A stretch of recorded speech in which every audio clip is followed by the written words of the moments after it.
Hello? Is the audio working?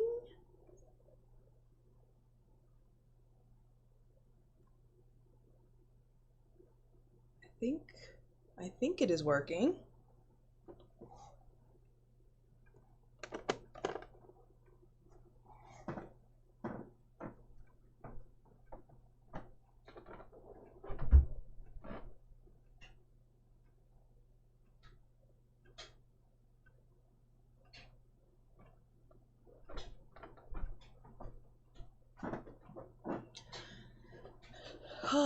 Getting all the kinks worked out. I think that sounds okay. I apologize if there's some background noise. I'm also doing laundry. So I might have to take some breaks. But, you know. Alright, be right back.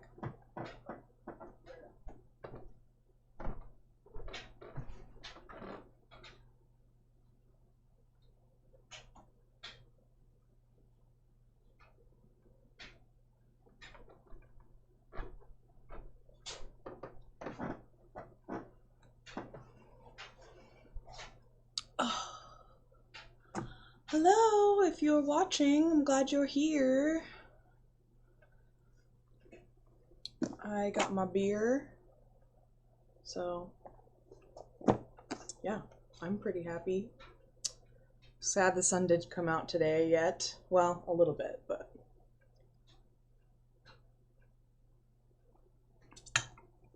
okay.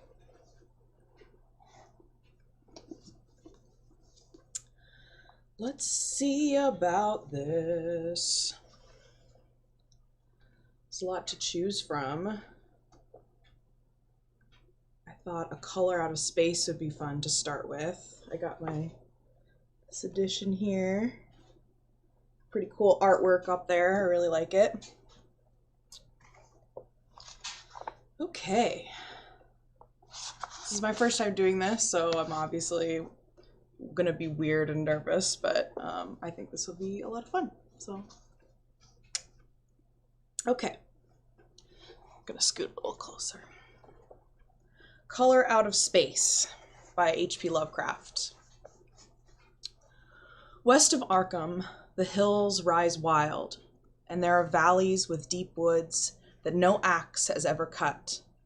There are deep, narrow glens where the trees slope fantastically, and where thin brooklets trickle without ever having caught the glint of sunlight. On the gentler slopes there are farms, ancient and rocky, with squat, moss-coated cottages brooding eternally over old New England secrets in the lee of great ledges. But these are all vacant now, the wide chimneys crumbling and the shingled sides bulging perilously beneath low gambrel roofs. The old folks have gone away, and foreigners do not like to live there. French Canadians have tried it, Italians have tried it, and the Poles have come and departed. It is not because of anything that can be seen or heard or handled, but because of something that is imagined. The place is not good for imagination and does not bring restful dreams at night.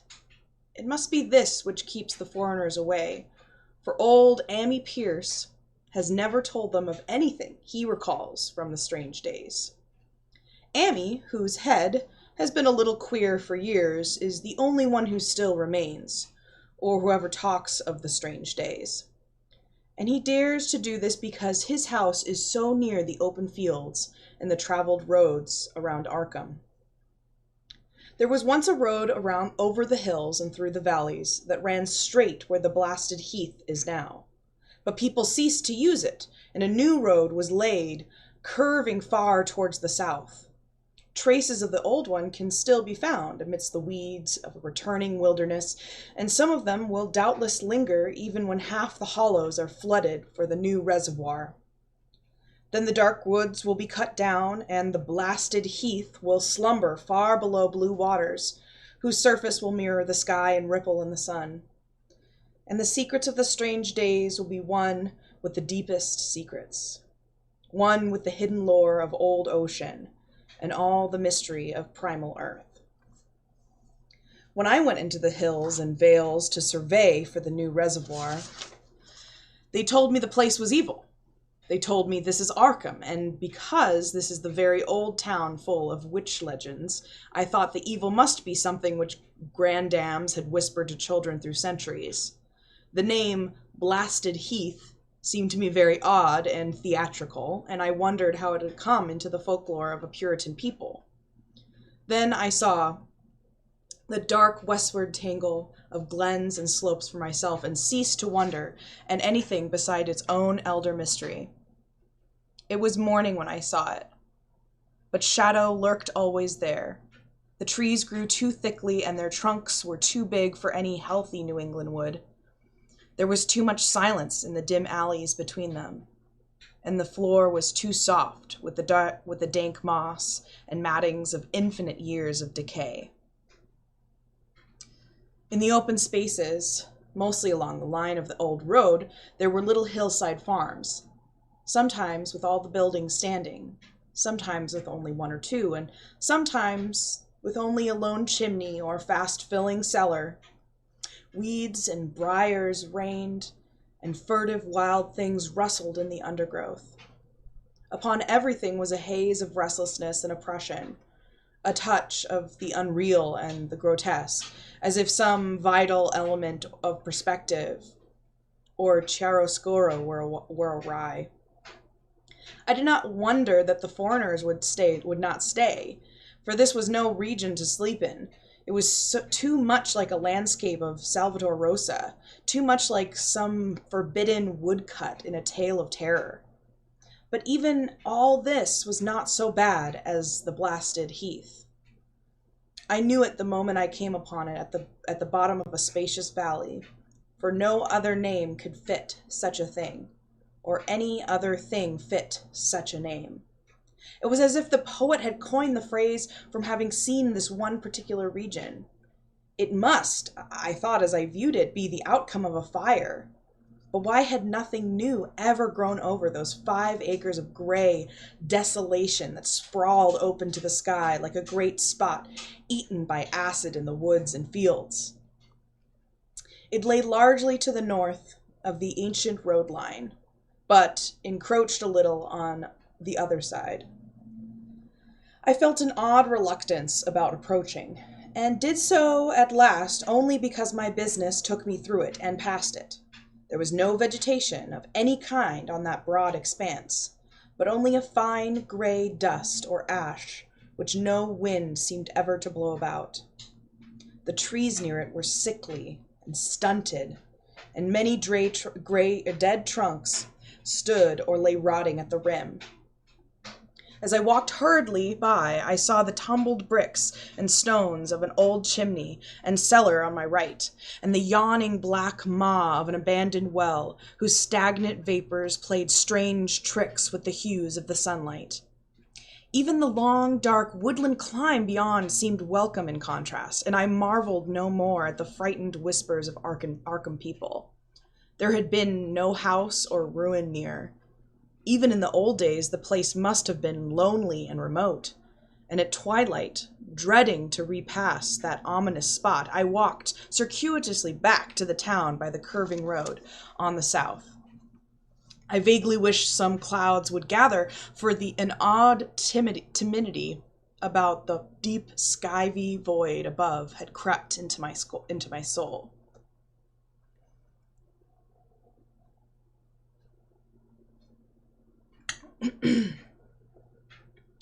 In the evening, I asked old people in Arkham about the Blasted Heath, and what was meant by that phrase, strange days, which so many evasively muttered. I could not, however, get any good answers, except that all the mystery was much more recent than I had dreamed. It was not a matter of old legendary at all, but something within the lifetime of those who spoke. It had happened in the 80s, and a family had disappeared or was killed. Speakers would not be exact, and because they all told me to pay no attention to old Ami Pierce's crazy tales, I sought him out the next morning, having heard that he lived alone in the ancient tottering cottage where the trees first began to get thick. It was a fearsomely archaic place, and had begun to exude the faint miasmal odor which clings about houses that have stood too long. Only with persistent knocking could I rouse the aged man, and when he shuffled timidly to the door, I could tell he was not glad to see me. He was not so feeble as I had expected, but his eyes drooped in a certain way, and his unkempt clothing and white beard made him seem very worn and dismal. Not knowing just how he could best be launched on his tale, I feigned a matter of business, told him of my surveying, and asked vague questions about the district. He was far brighter and more educated than I had been led to think, and before I knew it, had grasped quite as much of the subject as any man I had talked with in Arkham. He was not like other rustics I had known in the sections where reservoirs had to be. For him, there were no protests at the miles of old wood and farmlands to be blotted out, though perhaps there would have been had not his home laid outside the bounds of the future lake. Relief was all that he shewed. Relief at the doom of the dark, ancient valleys through which he had roamed all his life.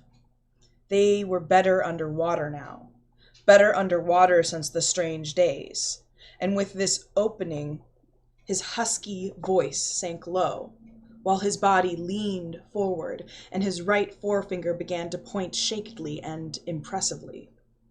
It was then that I heard the story, and as the rambling voice scraped and whispered on, I shivered again and again, despite the summer day.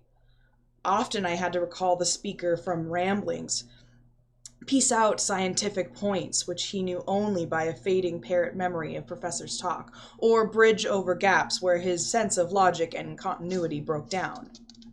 When he was done, I did not wonder that his mind had snapped a trifle, or that the folks of Arkham would not speak of the blasted heath.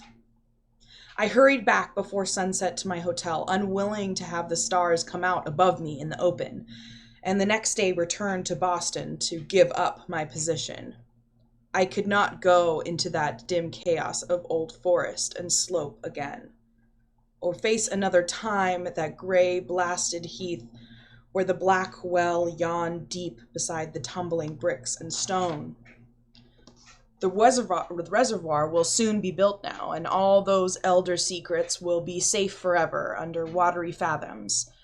But even then I do not believe I would like to visit that country at night. At least not when the sinister stars are out, and nothing could bribe me to drink the new city water of Arkham. It all began, old Ami said, with the meteorite.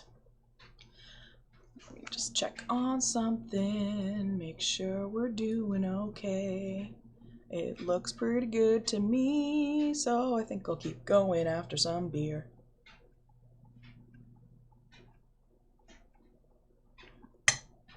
Glad to see you if you're here. Thanks for joining.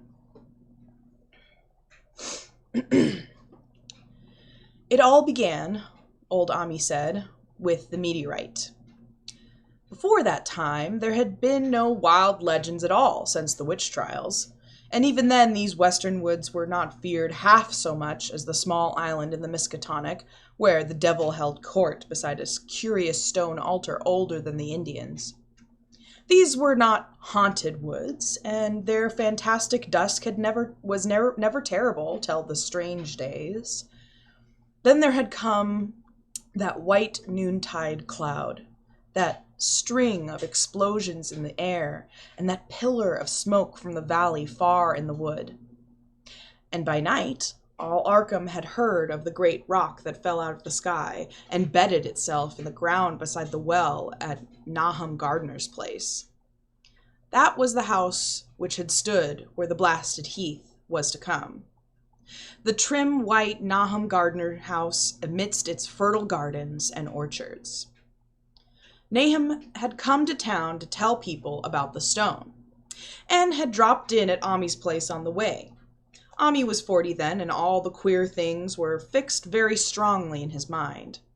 He and his wife had gone with the 3 professors from Miskatonic University, who hastened out the next morning to see the weird visitor from unknown stellar space, and had wondered why Nahum had called it so large the day before.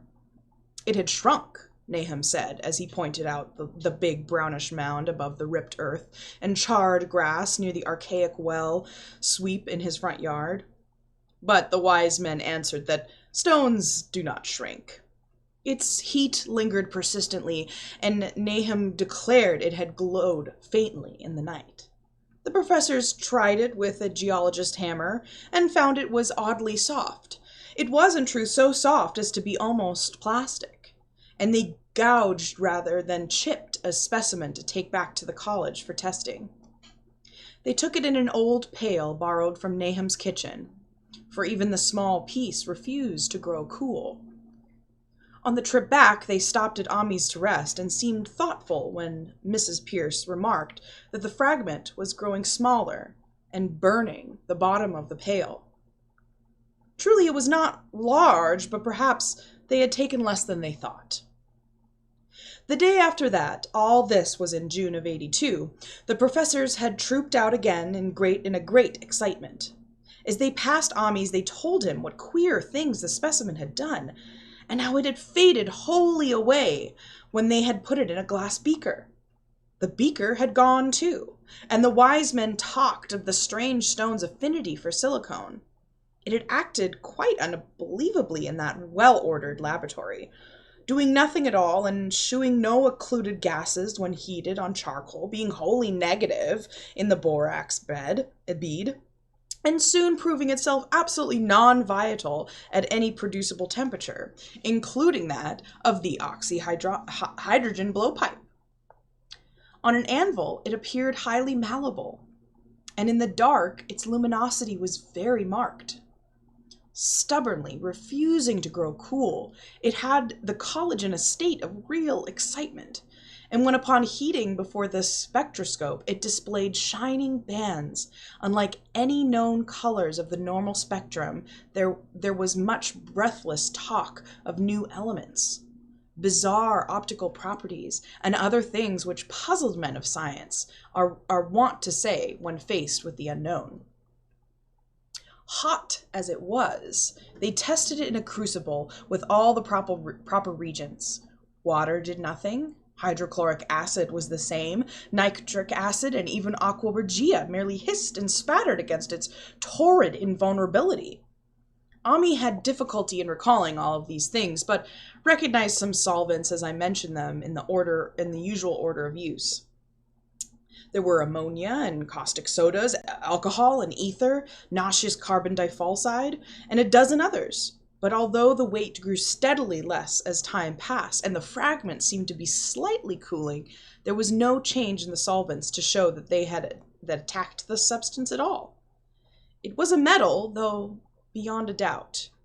It was magnetic, for one thing, and after its immersion in the acid solvents, there seemed to be faint traces of the Widmanstatten figures found on meteoric iron. When the cooling had grown very considerable, the testing was carried on in glass, and it was in a glass beaker that they left all the chips made of the original fragment during the work. The next morning, both chips and beaker were gone without a trace, and only a charred spot marked the place on the wooden shelf where they had been. All this the professors told Ami as they paused at his door, and once more he went with them to see the stony messenger from the stars, though this time his wife did not accompany them. It had now most certainly shrunk, and even the sober professors could not doubt the truth of what they saw. All around the dwindling brown earth had caved in, and whereas it had been a good 7 feet across the day before, it was now scarcely 5. It was still hot, and the sages studied its surface curiously as they detached another and larger piece with hammer and chisel. They gouged deeply this time, and as they pried away the smaller mass, they saw that the core of the thing was not quite homogeneous. They had covered what seemed to be the side of a large colored globule embedded in the substance. The color which resembled some of the bands in the meteor's strange spectrum, was almost impossible to describe. And it was only by analogy that they called it color at all. Its texture was glossy, and upon tapping it appeared to promise both brittleness and hollowness. One of the professors gave it a smart blow with a hammer, and it burst with a nervous little pop. Nothing was emitted, and all trace of the thing vanished with the puncturing. It left behind a hollow spherical space about 3 inches across, and all thought it probable that others would be discovered as the enclosing substance wasted away. Conjecture was vain. So after a futile attempt to find additional globules by drilling, the seekers left again with their new specimen, which proved, however, as baffling in the laboratory as its predecessor had been. Aside from being almost plastic, having heat, magnetism, and slight luminosity, cooling slightly in powerful acids, possessing an unknown spectrum, wasting away in air, and attacking silicone compounds with mutual destruction as a result, it presented no identifying features whatsoever, and at the end of the tests, the college scientists were forced to own that they could not place it. It was neither of this earth, but a piece of the great outside, and as such dowered with outside properties and obedient to outside laws. That night, there was a thunderstorm. And when the professors went out to Nahum's the next day, they met with a bitter disappointment. The stone, magnetic as it had been, must have had some peculiar electrical property, for it had drawn the lightning, as Nahum said, with a singular persistence. 6 times within an hour the farmer saw the lightning strike the furrow in the front yard. And when the storm was over, nothing remained but a ragged pit by the ancient well sweep, half choked with caved-in earth. Digging had borne no fruit, and the scientists verified the fact of the utter vanishment. The failure was total, so that nothing was left to do but go back to the laboratory and test again the disappearing fragment left carefully encased in lead. That fragment lasted a week, at the end of which nothing of value had been learned of it. When it had gone, no residue was left behind, and in time the professors felt scarcely sure they had indeed seen with waking eyes that cryptid visage of the fathomless gulfs outside, that lone, weird message from other universes and other realms of matter, force, and entity. As was natural, the Arkham paper made much of the incident and its collegiate sponsoring, and sent reporters to talk to Nahum Gardner and his family. At least one Boston daily also sent a scribe, and Nahum quickly became a kind of local celebrity. He was a lean, genial person of about 50, living with his wife and 3 sons on the pleasant farmstead in the valley. He and Ami exchanged visits frequently, as did their wives, and Ami had nothing but praise for him after all these years. He seemed slightly proud of the notice his place had attracted, and talked often of the meteorite in the succeeding weeks. That July and August were hot, and Nahum worked hard at his haying in the 10-acre pasture across Chapman's Brook. His rattling wain wearing deep ruts in the shadowy lanes between. The labor tired him more than it had in other years, and he felt that age was beginning to tell on him. Then fell the time of fruit and harvest. The pears and apples slowly ripened, and Nahum vowed that his orchards were prospering as never before. The fruits were growing to a phenomenal size, an unwanted gloss, and in such abundance that extra barrels were ordered to handle the future crop. But with the ripening came sore disappointment, for of all that gorgeous array of spacious lusciousness, not one single jot was fit to eat. Into the fine flavor of the pears and apples had crept a stealthy bitterness and sickishness. so that even the smallest of bites induced a lasting disgust. It was the same with the melons and tomatoes, and Nahum sadly saw that his entire crop was lost. Quick to connect events, he declared that the meteorite had poisoned the soil, and thanked heaven that most of the other crops were in the upland lot along the road. Winter came early and was very cold. Ami saw Nahum less often than usual and observed that he had begun to look worried. The rest of his family, too, seemed to have grown taciturn, and were far from steady in their churches, in their church-going, or their attendance at the various social events of the countryside. For this reserve or melancholy no cause could be found, though all the household confessed now and then to poorer health and a feeling of vague disquiet. Sorry guys, got a text, just a sec. Boop boop boop boop boop boop boo. Boop boop boop boop boo.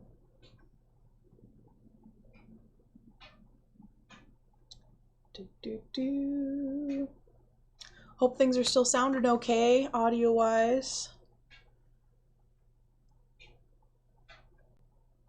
Hope everybody's having a good day.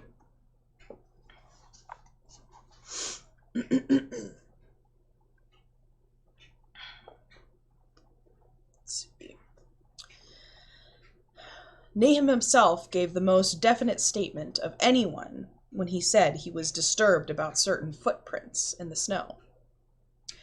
They were the usual winter prints of red squirrels, white rabbits, and foxes, but the brooding farmer professed to see something not quite right about their nature and arrangement. He was never specific, but appeared to think that they were not as characteristic of the anatomy and habits of squirrels and rabbits and foxes as they ought to be. Ami listened without interest to this talk until one night when he drove past Nahum's house in his sleigh on the way back from Clark's Corners. There had been a moon, and a rabbit had run across the road, and the leaps of the rabbit were longer than either Ami or his horse liked. The latter, indeed, had almost run away when brought up by a firm rein. Therefore Ami gave Nahum's tales more respect and wondered why the gardener dogs seemed so cowed and quivering every morning. They had, it developed, nearly lost the spirit to bark. In February, the McGregor boys from Meadow Hills were out shooting woodchucks not far from the Gardner place. Bagged a very peculiar specimen. The proportions of his body seemed slightly altered in a queer way impossible to describe, while its face had taken on an expression which no one ever saw in a woodchuck before.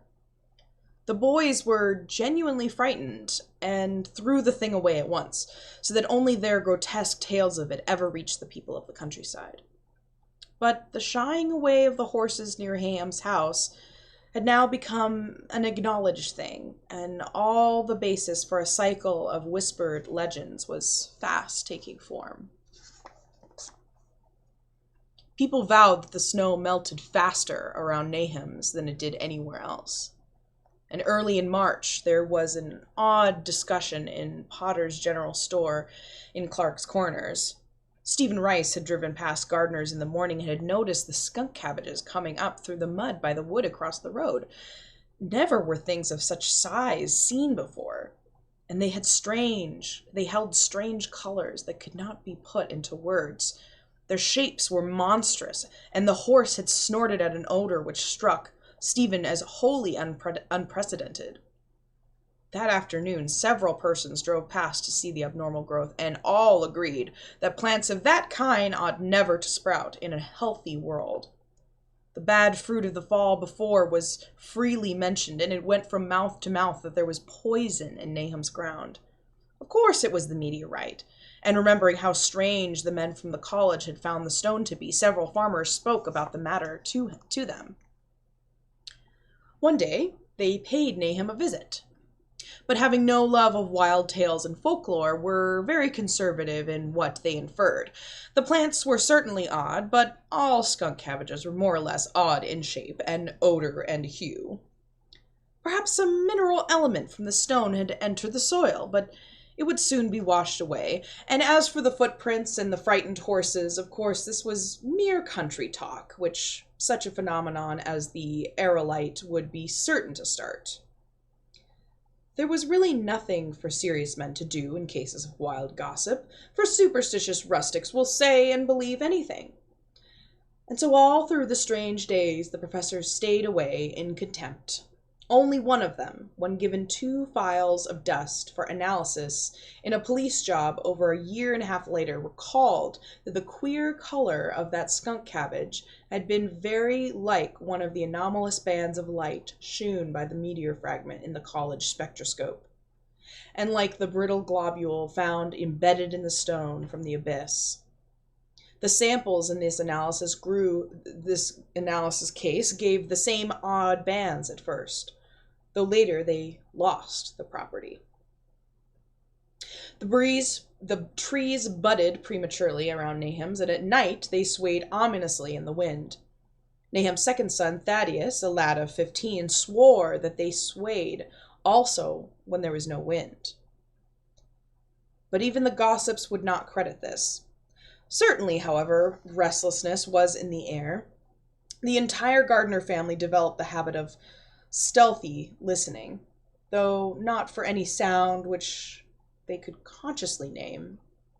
The listening was, indeed, rather a product of moments when consciousness seemed half to slip away. Unfortunately, such moments increased week by week, till it became common speech that something was wrong with all the Nahum folks. With all Nahum's folks. When the early saxifrage came out, it had another strange color. Not quite like that of the skunk cabbage, but plainly related and equally unknown to anyone who saw it.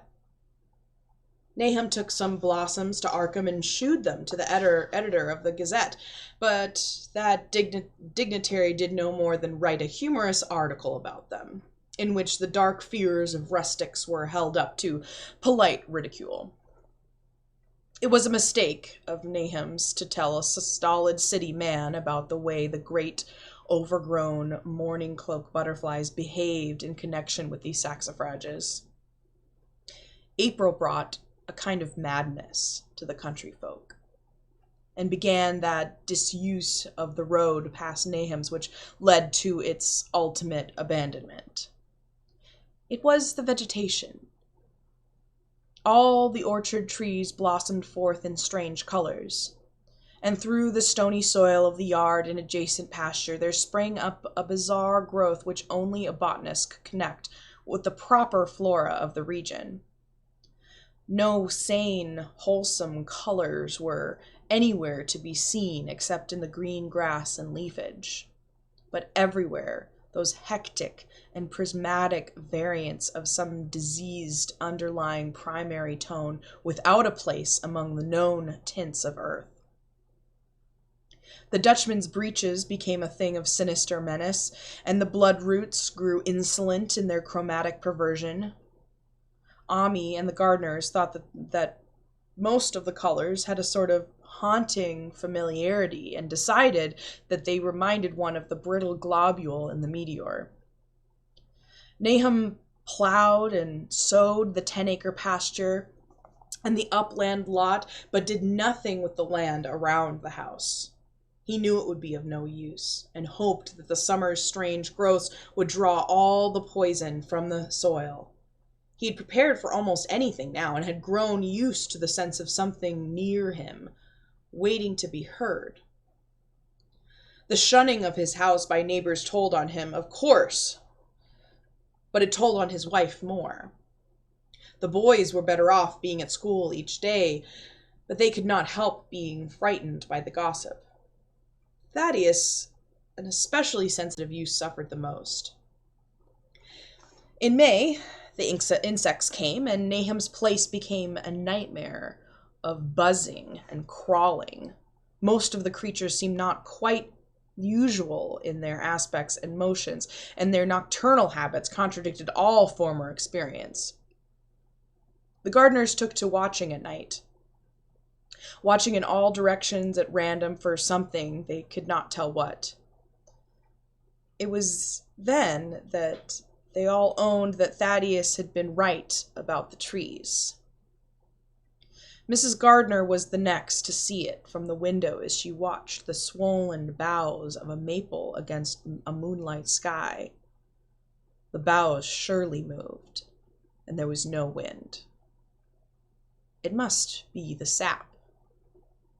Strangeness had come into everything growing now, yet it was none of Nahum's family at all who made the next discovery.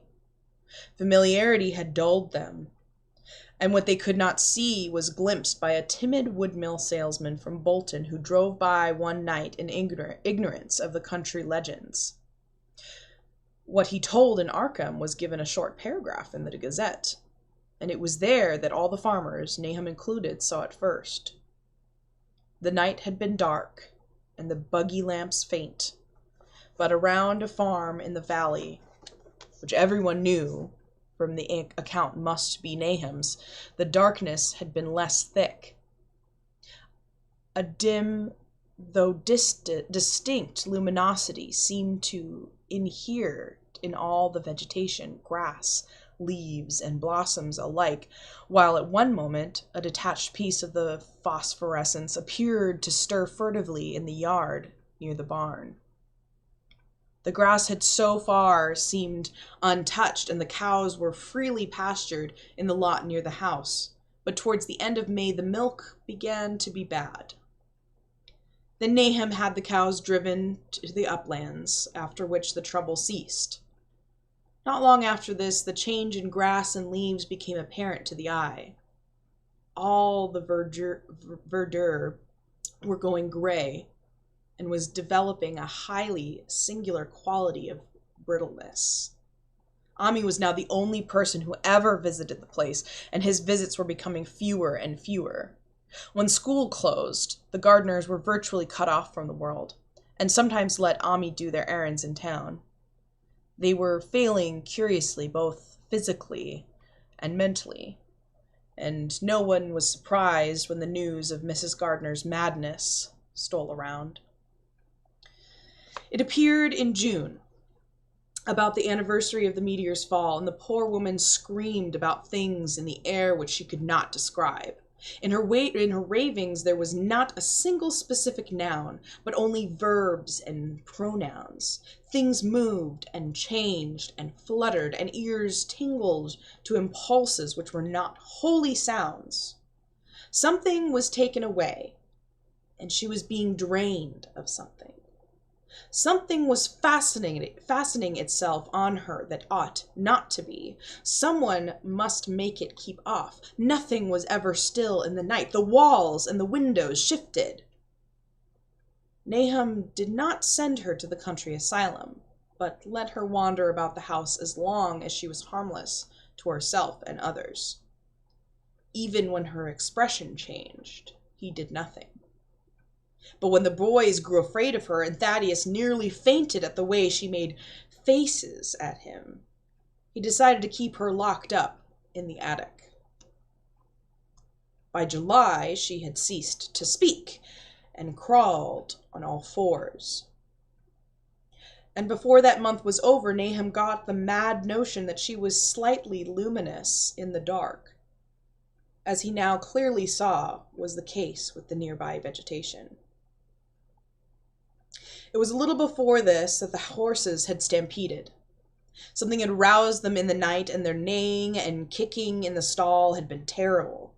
There seemed virtually nothing to do to calm them, and when Nahum opened the stable door, they all bolted out like frightened woodland deer. It took a week to track all four, and when found, they seemed to be quite useless and unmanageable. Something had snapped in their brains, and each one had to be shot for its own good. Nahum borrowed a horse from Ami for his haying, and found it would not approach the barn. It shied, balked, and whinnied, and in the end he could do nothing but drive it into the yard, while the men used their own strength to get the heavy wagon near enough, the hayloft for convenient pitching.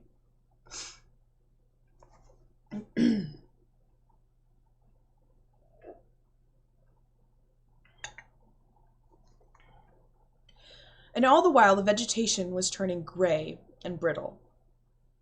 Even the flowers, whose hue had been so strange, were graying now, and the fruit was coming out gray and dwarfed and tasteless. The asters and goldenrod bloomed gray and distorted, and the roses and zinnias and hollyhocks in the front yard were such blasphemous-looking things that Nahum's older boy, Zenas, cut them down. The strangely puffed insects died about that time, even the bees that had left their hives and taken to the woods. By September, all the vegetation was fast crumbling to a grayish powder, and Nahum feared that the trees would die before the poison was out of the soil. His wife now had spells of terrific screaming, and he and the boys were in a constant state of nervous tension. They shunned people now, and when school opened the boys did not go. But it was Ammi, on one of his rare visits, who first realized that the well water was no longer good. It had an evil taste that was not exactly fetid, nor exactly salty, and Ammi advised his friend to dig another well on higher ground to use till the soil was good again. Nahum, however, ignored the warning, for he had by that time become callous to strange and unpleasant things. He and the boys continued to use the tainted supply, drinking it as listlessly and mechanically as they ate their meager and ill-cooked meals and did their thankless and monotonous chores through the aimless days. There was something of stolid resignation about them all, as if they walked half in another world between lines of nameless guards to a certain and familiar doom. Thaddeus went mad in September after a visit to the well. He had gone with a pail and had come back empty-handed, shrieking and waving his arms and sometimes lapsing into an inane titter or whisper about the moving colors down there. 2 in one family was pretty bad, but Nahum was very brave about it. He let the boy run about for a week until he began stumbling and hurting himself, and then he shut him in the attic room across the hall from his mother's. The way they screamed at each other from behind their locked doors was very terrible, and especially to little Merwin, who fancied they talked in some terrible language that was not of earth. Merwin was getting frightfully imaginative, and his restlessness was worse after the shutting away of the brother who had been his greatest playmate. Almost at the same time, the mortality among the livestock commenced. Poultry turned grayish and died very quickly, their meat being found dry and noisome upon cutting. Hogs grew inordinately fat, then suddenly began to undergo loathsome changes which no one could explain. Their meat was, of course, useless, and Nahum was at his wit's end. No rural veterinarian would approach his place, and the city veterinarian from Arkham was openly baffled. The swine began growing gray and brittle and falling to pieces before they died. And their eyes and muzzles developed singular alterations. It was very inexplicable, for they'd never been fed from the tainted vegetation. Then something struck the cows. Certain areas, or sometimes the whole body, would be uncannily shriveled or compressed, and atrocious collapses or disintegrations were common. In the last stages, and death was always the result, there would be a graying and turning brittle, like that which beset the hogs. There could be no question of poison, for all the cases occurred in a locked and undisturbed barn. No bites of prowling things could have brought the virus, for what live beast of earth can pass through solid obstacles? It must only be natural disease, yet what disease could wreak such results was beyond any mind's guessing. When the harvest came, there was not an animal surviving on the place, for the stock and poultry were dead, and the dogs had run away. These dogs, 3 in number, had all vanished one night and were never heard of again. The 5 cats had left some time ago, but their going was scarcely noticed, since now there seemed to be no mice, and only Mrs. Gardner had made pets of the graceful felines. On the 19th of October, Nahum staggered into Amy's house with hideous news. The death had come to poor Thaddeus in his attic room, and it had come in a way that could not be told. Nahum had dug a grave in the railed family plot behind the farm and had put therein what he found. There could have been nothing from outside, for the small barred window and locked door were intact, but it was much as it had been in the barn. Ami and his wife consoled the stricken man as best they could, but shuddered as they did so. Stark terror seemed to cling around the Gardners and all they touched, and the very presence of one in the house was a breath from regions unnamed and unnameable. Ami accompanied Nahum home with the greatest reluctance, and did what he might to calm the hysterical sobbing of little Merwin. Zenas needed no calming. He had come of late to do nothing but stare into space and obey what his father told him. And Ami thought that his fate was very merciful. Now and then Merwin's screams were answered faintly from the attic, and in response to an inquiring look, Nahum said that his wife was getting very feeble. When night approached, Ami managed to get away, for not even friendship could make him stay in that spot when the faint glow of the vegetation began, and the trees may or may not have swayed without wind. It was really lucky for Ami that he was not more imaginative. Even as things were, his mind was bent ever so slightly. But had he been able to connect and reflect upon all the portents around him, he must inevitably have turned a total maniac. In the twilight he hastened home, the screams of the mad woman and the nervous child ringing horribly in his ears. 3 days later, Nahum lurched into Ami's kitchen in the early morning, and in the absence of his host, stammered out a desperate tale once more, while Mrs. Pierce listened in a clutching fright. It was little Merwin this time. He was gone. He had gone out late at night with a lantern and pail for water and had never come back. He'd been going to pieces for days and hardly knew what he was about, screamed at everything. There had been a frantic shriek from the yard then, but before the father could get to the door, the boy was gone. There was no glow from the lantern he had taken, and of the child himself no trace. At the time, Nahum thought the lantern and pail were gone too, but when dawn came, and the man had plodded back from his all-night search of the woods and fields, he had found some very curious things near the well. There was a crushed and apparently somewhat melted mass of iron, which had certainly been the lantern, while a bale and twisted iron hoops beside it, both half fused, seemed to hint at the remnants of the pail. That was all. Nahum was past imagining. Mrs. Pierce was blank, and Ami, when he was reached home and heard the tale, could give no guess. Merwin was gone, and there would be no use in telling the people around, who shunned all the Gardners now. No use either in telling the city people at Arkham, who laughed at everything. Thad had gone, and now Murney was gone.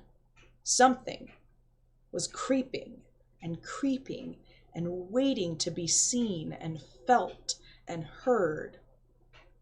Nahum would go soon, and he wanted Ami to look after his wife, and Zenas if they survived him. It must all be a judgment of some sort, though he could not fancy what for, since he'd always walked uprightly in the Lord's way so far as he knew. For over 2 weeks, Ami saw nothing of Nahum, and then, worried about what might have happened, he overcame his fears and paid the Gardner place a visit. There was no smoke from the great chimney, and for a moment the visitor was apprehensive of the worst. The aspect of the whole farm was shocking. grayish, withered grass and leaves on the ground, vines falling in brittle wreckage from archaic walls and gables, and great bare trees clawing up at the gray November sky with a studied malevolence, which Ami could not but feel had come from some subtle change in the tilt of the branches. But Nahum was alive, after all. He was weak and lying on a couch in the low-ceilinged kitchen, but perfectly conscious and able to give simple orders to Zenas. The room was deadly cold, and as Ami visibly shivered, the host shouted huskily to Zenas for more wood. Wood, indeed, was sorely needed, since the cavernous fireplace was unlit and empty, with a cloud of soot billowing about in the chill wind that came down the chimney. Presently Nahum asked if the extra wood had made him any more comfortable, and then Ami saw what had happened. The stoutest cord had broken at last, and the hapless farmer's mind was proof against more sorrow. Questioning tactfully, Ami could get no clear data at all about the missing Zenas.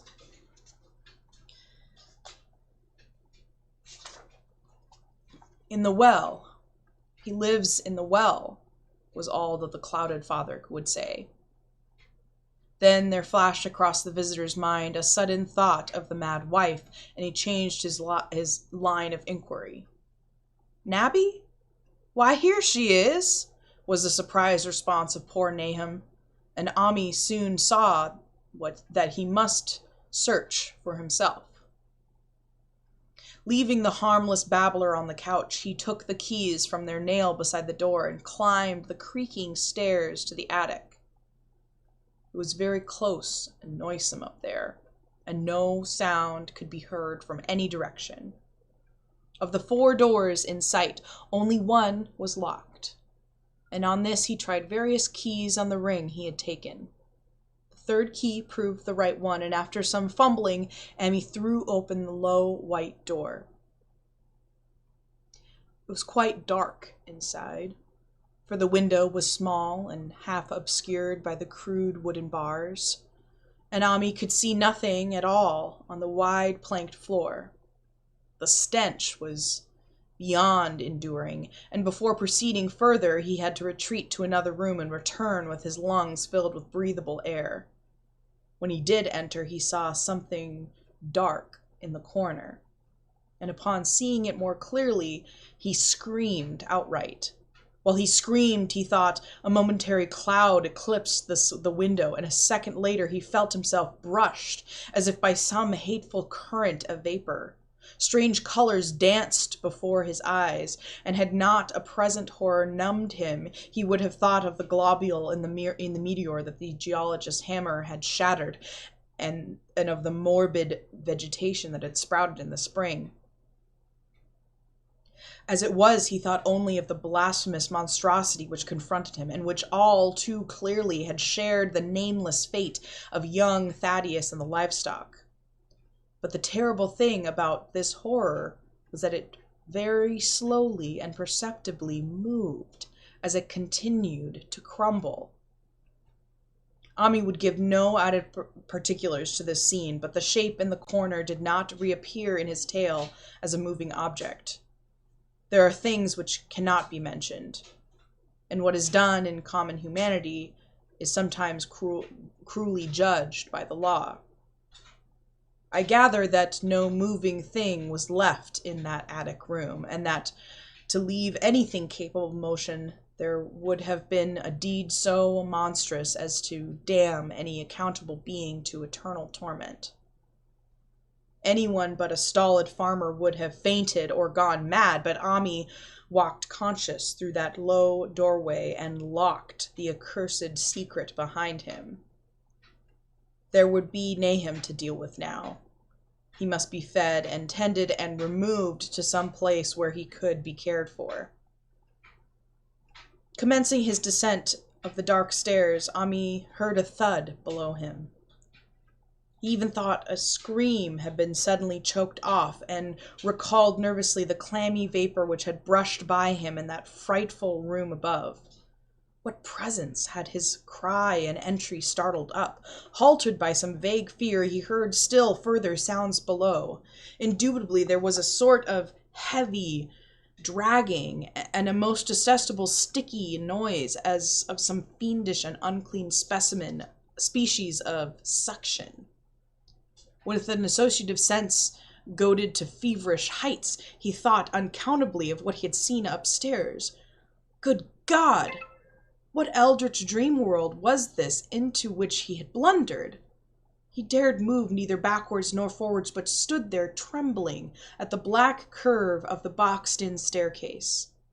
Every trifle of the scene burned itself into his brain. The sounds, the sense of dread, expectancy, the darkness, the steepness of the narrow stairs, and merciful heaven, the faint but unmistakable luminosity of all the woodwork in sight, steps, sides, exposed laths, and beams alike. Then there burst forth a frantic whinny fromAmi's horse outside, followed at once by a clatter which told of a frenzied runaway. In another moment, horse and buggy had gone beyond earshot, leaving the frightened man on the dark stairs to guess what had sent them. But that was not all.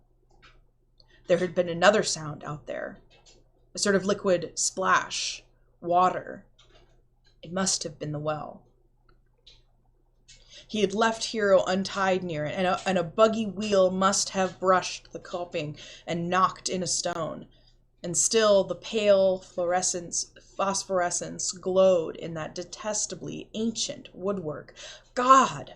How old the house was, most of it built before 1670, and the gambrel roof not until 1730.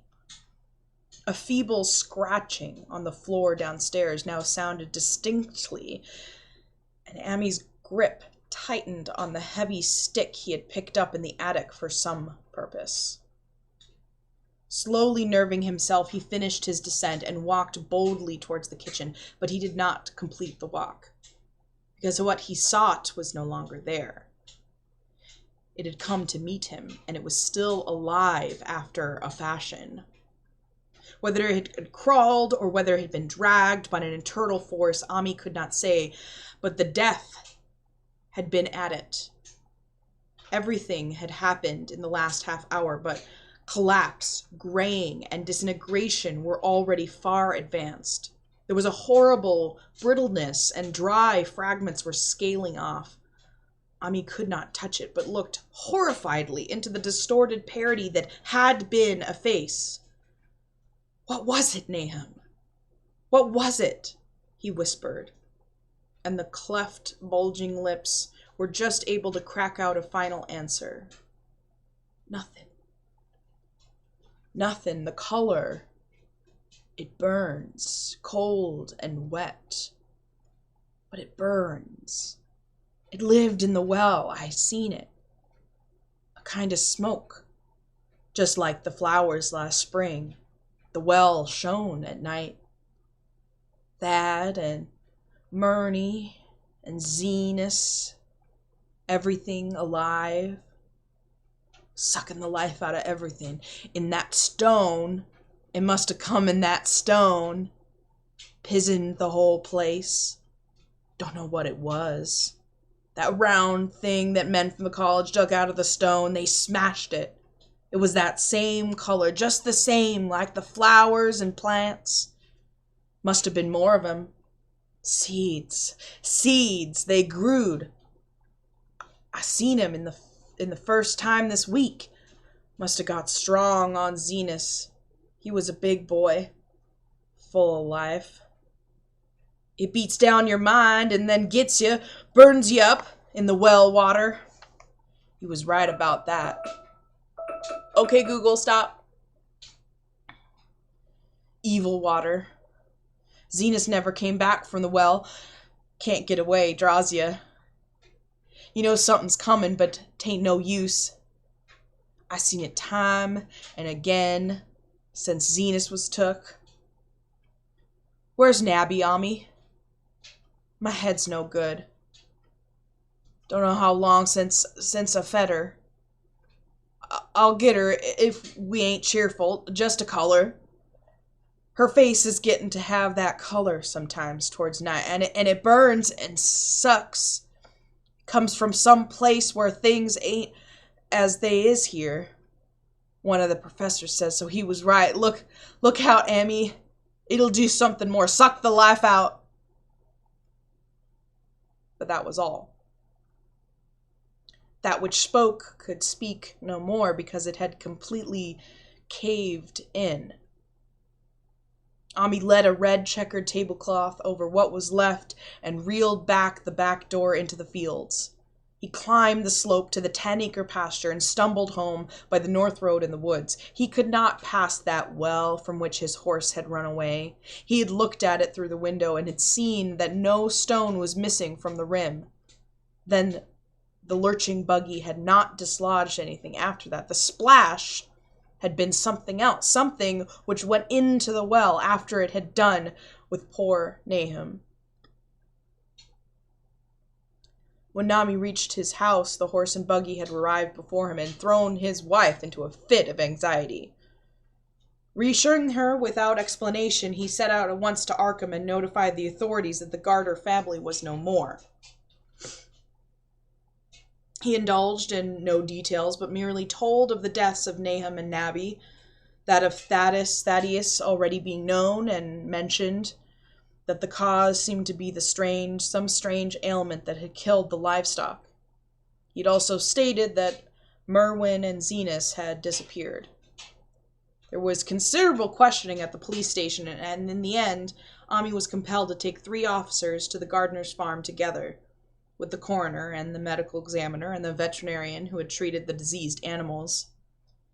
He went much against his will, for the afternoon was advancing, and he feared the fall of night over that accursed place. But it was some comfort to have so many people with him. The 6 men drove out in a Democrat wagon following Ami's buggy and arrived at the pest-ridden farmhouse about 4 o'clock.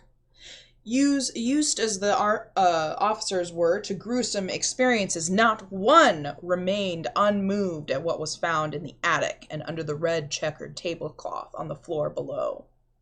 The whole aspect of the farm, with its gray desolation, was terrible enough, but those 2 crumbling objects were beyond all bounds. No one could look long at them, and even the medical examiner admitted that there was very little to examine.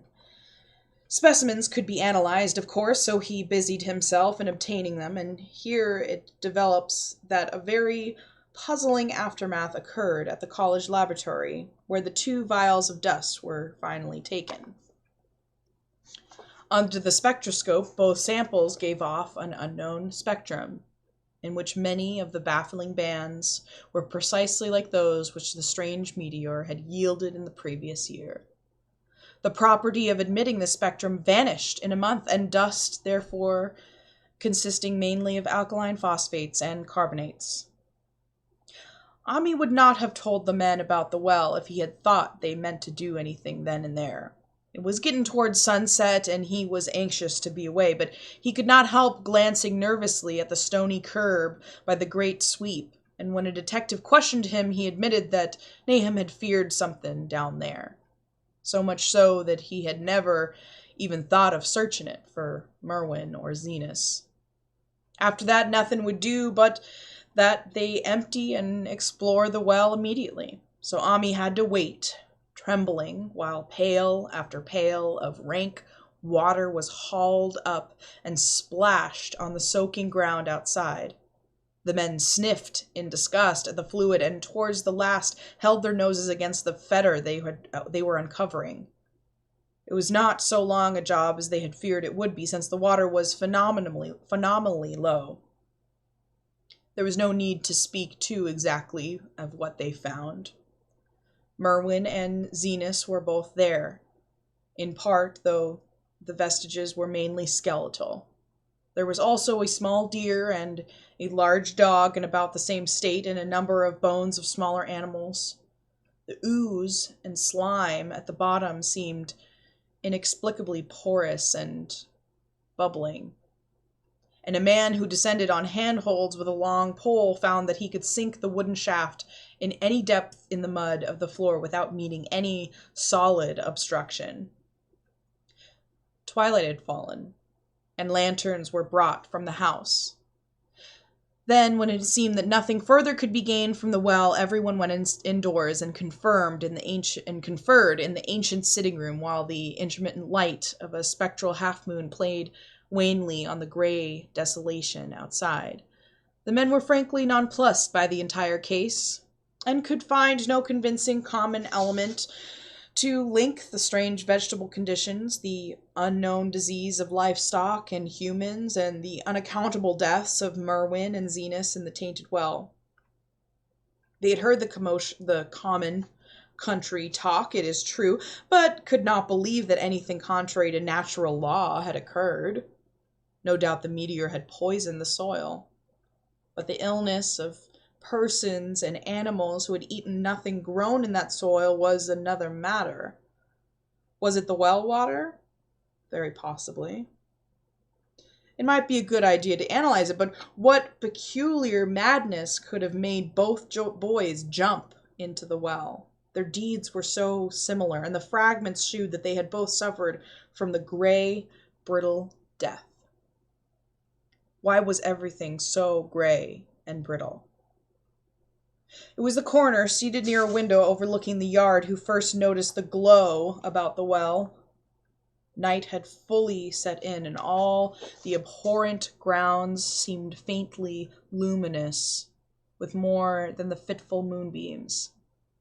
But this new glow was something definite and distinct, and appeared to shoot up from the black pit like a softened ray from a searchlight, giving dull reflections in that little ground pool where the water had been emptied. It had a very queer color. And as all the men clustered round the window, Ami gave a violent start, for this strange beam of ghastly miasma was to him of no unfamiliar hue. He had seen that color before, and feared to think what it might mean. He had seen it in the nasty brittle globule in the aerolite 2 summers ago, had seen it in the crazy vegetation of the springtime, and had thought he had seen it for an instant the very morning against the small barred window of that terrible attic room where nameless things had happened. It had flashed there a second, and a clammy and hateful current of vapor had brushed past him, and then poor Nahum had been taken by something of that color. He had said so at that moment, said it was the globule and the plants. After that had come the runaway in the yard and the splash in the well, and now that well was belching forth to the night a pale, insidious beam of the same demonic tint. It does credit to the alertness of Ami's mind that he puzzled, even at that tense moment, over a point which was essentially scientific. He could not but wonder at his gleaning of the same impression from a vapor glimpsed in the daytime against a window opening in the morning sky, and from a nocturnal exhalation seen as a phosphorescent mist against the black and blasted landscape. It wasn't right. It was against nature, and he thought of those terrible last words of his stricken friend. It comes from the same place where things ain't as they is here. One of them professors said so. All 3 horses outside, tied to a pair of shriveling saplings by the road, were now neighing and pawing frantically. The wagon driver started to the door to do something, but Ami lay a shaking hand on his shoulder. "Don't go out there," he whispered. "There's more to this nor what we know. Nahum said something's living in the well that sucks your life out. He said it must be something that grows from a round ball like that we seen in the meteor stone that fell years ago, June. Sucks and burns," he said. "And it's just a cloud of color like that light out there now, and you can hardly see and can't tell what it is. Nahum thought it feeds on everything living and gets stronger all the time. He said he's seen this last week. It must be something from away in the sky, like the men from the college last year says the meteor store was." The way it's made and the way it works ain't like no way of God's world. It's something from beyond. So the men paused indecisively as the light from the well grew stronger and hitched horses pawed and whinnied in increasing frenzy. It was truly an awful moment with terror in that ancient and accursed house itself. 4 monstrous sets of fragments, 2 from the house and 2 from the well, and the woodshed behind, and the shaft of unknown and unholy iridescence from the slimy depths in front. Ami had restrained the driver on impulse, forgetting how uninjured he himself was after the clammy brushing of that colored vapor in the attic room. But perhaps it was just as well that he acted as he did. No one will ever know what was abroad that night. And though the blasphemy from beyond had not so far hurt any human of unweakened mind, there was no telling what it might have done at that last moment.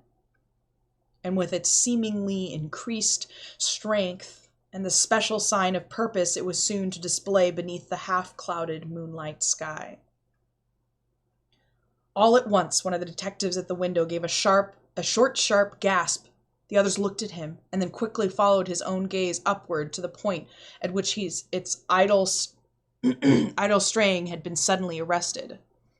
There was no need for words. What had been disputed in country gossip was disputed no longer, and it is because of the thing which every man of that party agreed in whispering later on that the strange days were never talked about in Arkham. It is necessary to premise that there was no wind at that hour of the evening. One did not arise not long afterwards, but there was absolutely none then. Even the dry tips of the lingering hedge mustard, gray and blighted, and the fringe on the roof of the standing Democrat wagon were unstirred. And yet amidst that tense, godless calm, the high, bare boughs of all the trees in the yard were moving. They were twitching morbidly and spasmodically, clawing in convulsive and epileptic madness at the moonlight clouds, scratching impotently in the noxious air as if jerked by some alien and bodiless line of linkage with subterranean horrors writhing and struggling below the black roots. Not a man breathed for several seconds.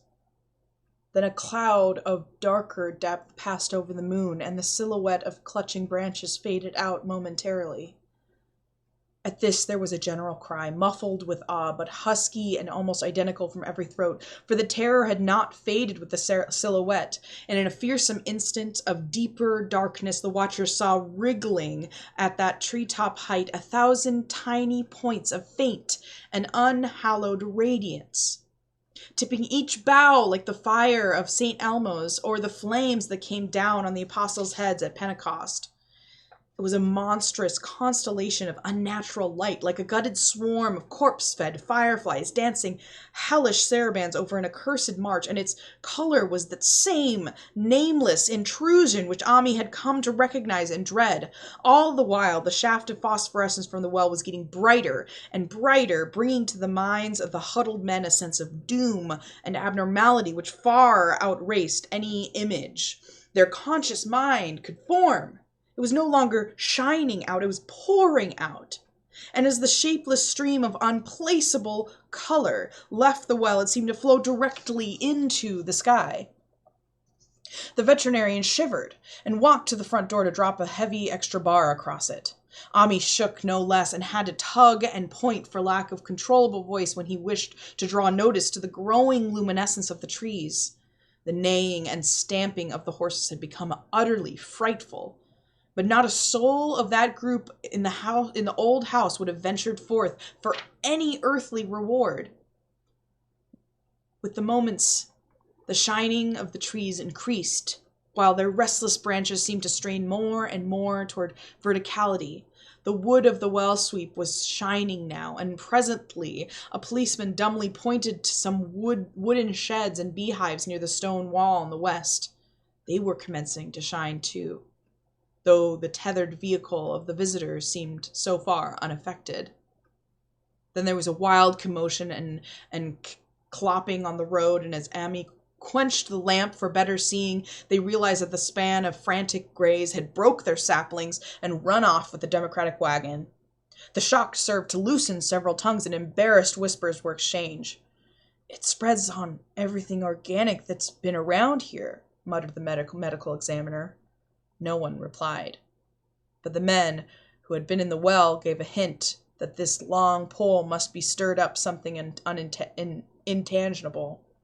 It was awful, he added. There was no bottom at all, just ooze and bubbles and the feeling of something lurking under there. Ami's horse still pawed and screamed deafeningly in the road outside, and nearly drowned its owner's faint quavers as he mumbled his formless reflection. "It comes from that stone. It growed down there. It got everything living. It fed itself on a mind and body. Thad and Murney, Zenas and Nabby, Nahum was the last. They all drunk the water. It got strong on 'em. It come from beyond. Their things ain't like they be here, and now it's going home." At this point, as the column of unknown color flared suddenly stronger and began to weave itself into fantastic suggestions of shape, which each spectator later described completely differently, there came from poor Hero such a sound as no man before or since ever heard from a horse. Every person in that low-pitched sitting room stopped his ears, and Ami turned away from the window in horror and nausea. Words could not convey it. When Ami looked out again, the hapless beast lay huddled, inert in the moonlight ground between the splintered shafts of the buggy. It was the last of Hero till they buried him next day. But the present was no time to mourn, for almost at this instant a detective silently called attention to something terrible in the very room with them. In the absence of the lamplight, it was clear that a faint phosphorescence had begun to pervade the entire apartment. It glowed on the broad planked floors and the fragment of rag carpet, and shimmered over the sashes of the small paned windows. It ran up and down the exposed corner posts, coruscated about the shelf and mantel, and infected the very doors and furniture. Each minute saw it strengthen, and at last it was very plain that healthy living things must leave that house. Ami shewed them the back door and the path up through the fields to the 10-acre pasture. They walked and stumbled as in a dream, and did not dare look back till they were far away on the high ground. They were glad of the path, for they could not have gone the front way by the well. It was bad enough passing the glowing barn and sheds, and those shining orchard trees with the gnarled, fiendish contours, but thank heaven the branches did their worst twisting high up. The moon went under some very black clouds as they crossed the rustic bridge over Chapman's Brook, and it was blind groping from there to the open meadows. When they looked back towards the valley and the distant Gardner place at the bottom, they saw a fearsome sight. All the farm was shining with a hideous, unknown blend of color. Trees, buildings, and even such grass and herbage as had not been wholly changed to lethal gray brittleness. The boughs were all straining skyward, tipped with tongues of foul flame, and lambent tricklings of the same monstrous fire were creeping about the ridge-poles of the house, barn, and shed. It was a scene from the vision of Fuseli, and over all the rest reigned that riot of luminous amorphousness, that alien, undimensioned rainbow of cryptic poison from the well, seething, feeling, lapping, reaching, scintillating, straining, and malignly bubbling in its cosmic and unrecognizable chromachism. Then, without warning, the hideous thing shot vertically up towards the sky like a rocket or meteor, leaving behind no trail and disappearing through a round and curiously regular hole in the clouds before any man could gasp or cry out.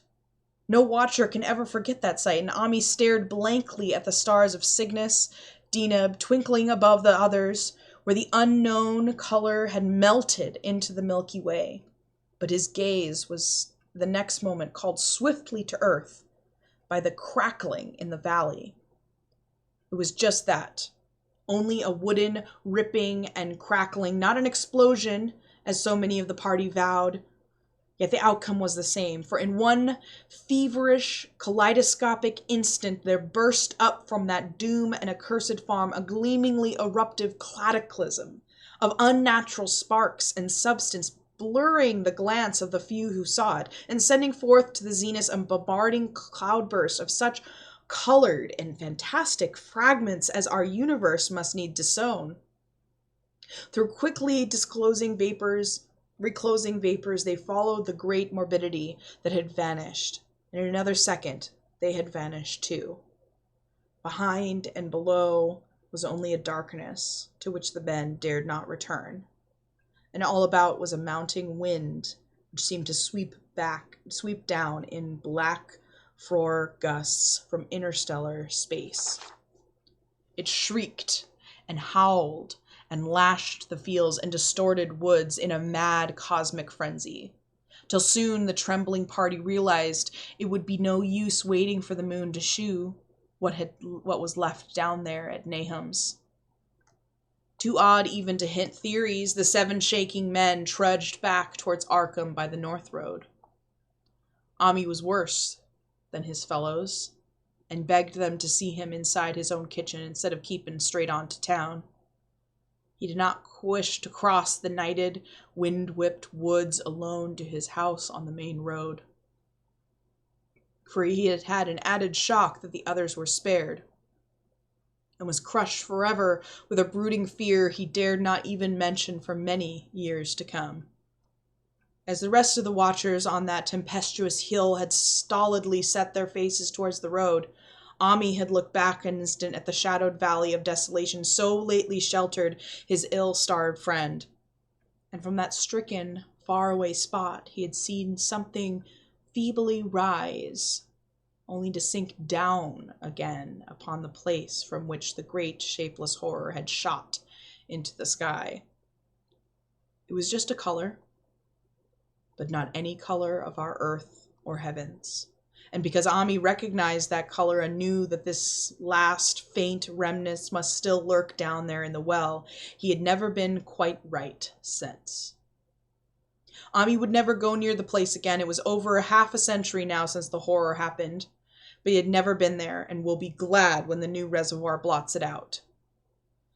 I shall be glad too, for I do not like the way the sunlight changed colors around the mouth of that abandoned well I passed. I hope the water will always be very deep, but even so, I shall never drink it. I do not think I shall visit the Arkham country, however, hereafter. 3 of the men who had been in Ami's returned the next morning to see the ruins by daylight, but there was not any real ruins. Only the bricks of a chimney, the stones of the cellar, some minerals and metallic litter here and there, and the rim of the nefandous well. Same for Ami's dead horse, which they towed away and buried, and the buggy, which they shortly returned to him. Everything ever been living had gone. 5 eldritch acres of dusty, gray desert remained, nor has anything ever grown there since. To this day, it sprawls open to the sky, like a great spot eaten by acid in the woods and fields, and the few who have even dared glimpse it, in spite of the rural tales, have named it the Blasted Heath. The rural tales are queer. They might be even queerer if city men and college chemists could be interested enough to analyze the water from that disused well, or the gray dust that no wind seems ever to disperse. Botanists, too, ought to study the stunted flora on the borders of that spot, for they might shed light on the country notion that the blight is spreading, little by little, perhaps an inch a year. People say the color of the neighboring herbage is not quite right in the spring, and that wild things leave queer prints in the light winter snow. Snow never seems quite so heavy on the Blasted Heath as it is elsewhere. Horses, the few that are left in that motor age grow skittish in the Silent Valley, and hunters cannot depend on their dogs too near the splotch of grayish dust. They say the mental influences are very bad too. Numbers went queer in the years after Nahum's taking, and always they lacked the power to get away. Then the stronger-minded folks all left the region, and only the foreigners tried to live in the crumbling old homesteads. They could not stay, though. And one sometimes wonders what insight beyond ours their wild, weird stories of whispered magic might have given them. Their dreams at night, they protest, are very horrible in that grotesque country. And surely the very look of the dark realm is enough to stir a morbid fancy. No traveler has ever escaped a sense of strangeness in those deep ravines, and artists shiver as they paint thick woods whose mystery is as much of the spirit as of the eye. I myself am curious about the sensation I derived from my one lone walk before Ami told me his tale. When twilight came, I had vaguely wished some clouds would gather, for an odd timidity about the deep, skyey voids above me had crept into my soul. Do not ask me for my opinion. I do not know. That is all. There was no one but Ami to question, for Arkham people will not talk about the strange days, and all three professors who saw the aerolite and its colored globule are dead. There were other globules, depend on that. One must have fed itself and escaped, and probably there was another which was too late. No doubt it is still down the well. I know there was something wrong with the sunlight I saw above the miasmal brink. The rustics say that the blight creeps an inch a year, so perhaps there is a kind of growth or nourishment even now. But whatever demon hatchling is there, it must be tethered to something, or else it would quickly spread. Is it fastened to the roots of those trees that claw the air? One of the current Arkham tales is that fat oaks that shine and move as they ought not to do at night. What it is, only God knows. In terms of matter, I suppose the thing Ami described would be called a gas, but this gas obeyed laws that were not of our cosmos. There was no fruit of such worlds and suns as shine on the telescopes and photographic plates of our observations. There was no breath from the skies whose motions and dimensions our astronomers measure or deem too vast to measure. It was just a color out of space, a frightful messenger from unformed realms of infinity beyond all nature as we know it, from realms whose mere existence stuns the brain and numbs us with the black, extra-cosmic gulf it throws open before our frenzied eyes. I doubt very much if Ami consciously lied to me, and I do not think his tale was all of a freak of madness as the townsfolk had forewarned. Something terrible came to the hills and valleys on that meteor, and something terrible, though I know not in what proportion, still remains. I shall be glad to see that water come. Meanwhile, I hope nothing will happen to Ami. He saw so much of the thing, and its influence was so insidious. Why has he never been able to move away?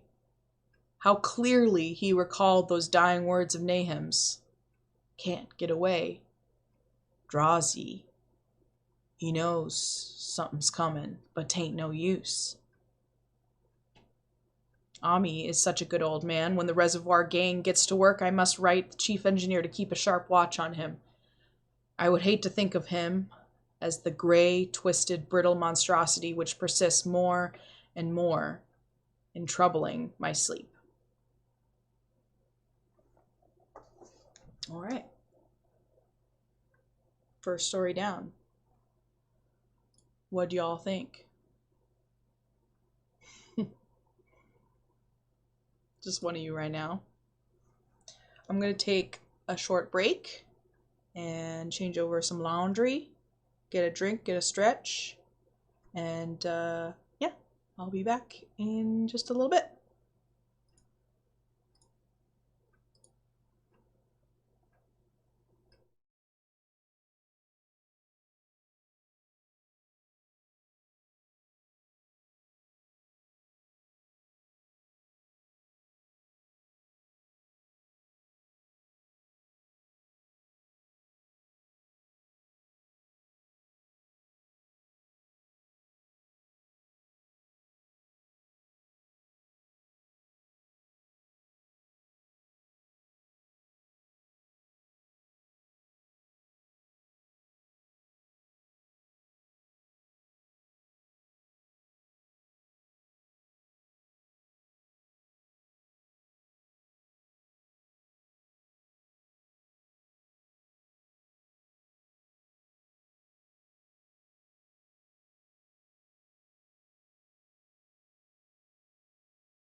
Hello.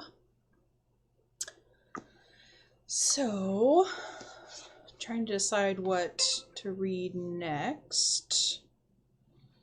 There's a few shorter ones I thought could be kind of fun. And then we'll just see from there if people still want to listen.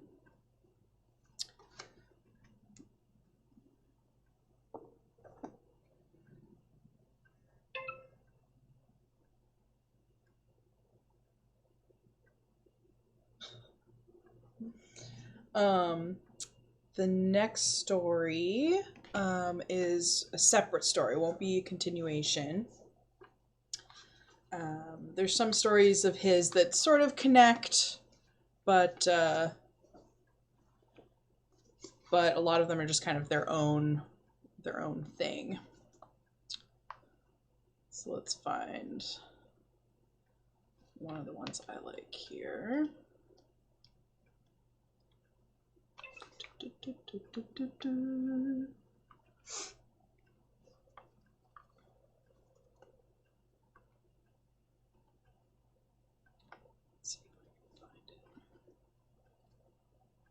Ah, yes.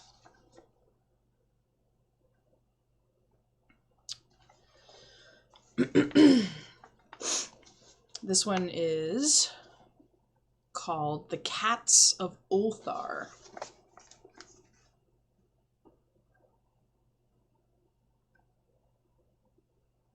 Beer break. If you're in here, you can say hi to me via chat too, if you want to get my attention or have any requests. I was also thinking about doing some Edgar Allan Poe, or I think I have Dracula. I could do some of Dracula. That's, you know, obviously a whole novel, so we should probably just do a part of that. So if anyone has a request or opinion, let me know.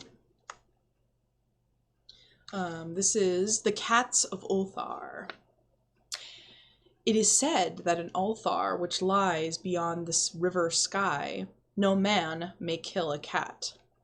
And this I can verily believe as I gaze upon him who sitteth purring before the fire. For the cat is cryptic, and close to strange things which men cannot see. He is the soul of antique Egyptus, and the bearer of tales from forgotten cities in Meroe and Ophir. He is the kin of the jungle lords, and heir to the secrets of hoary and sinister Africa. The Sphinx is his cousin, and he speaks her language. But he is more ancient than the Sphinx, and remembers that which she hath forgotten.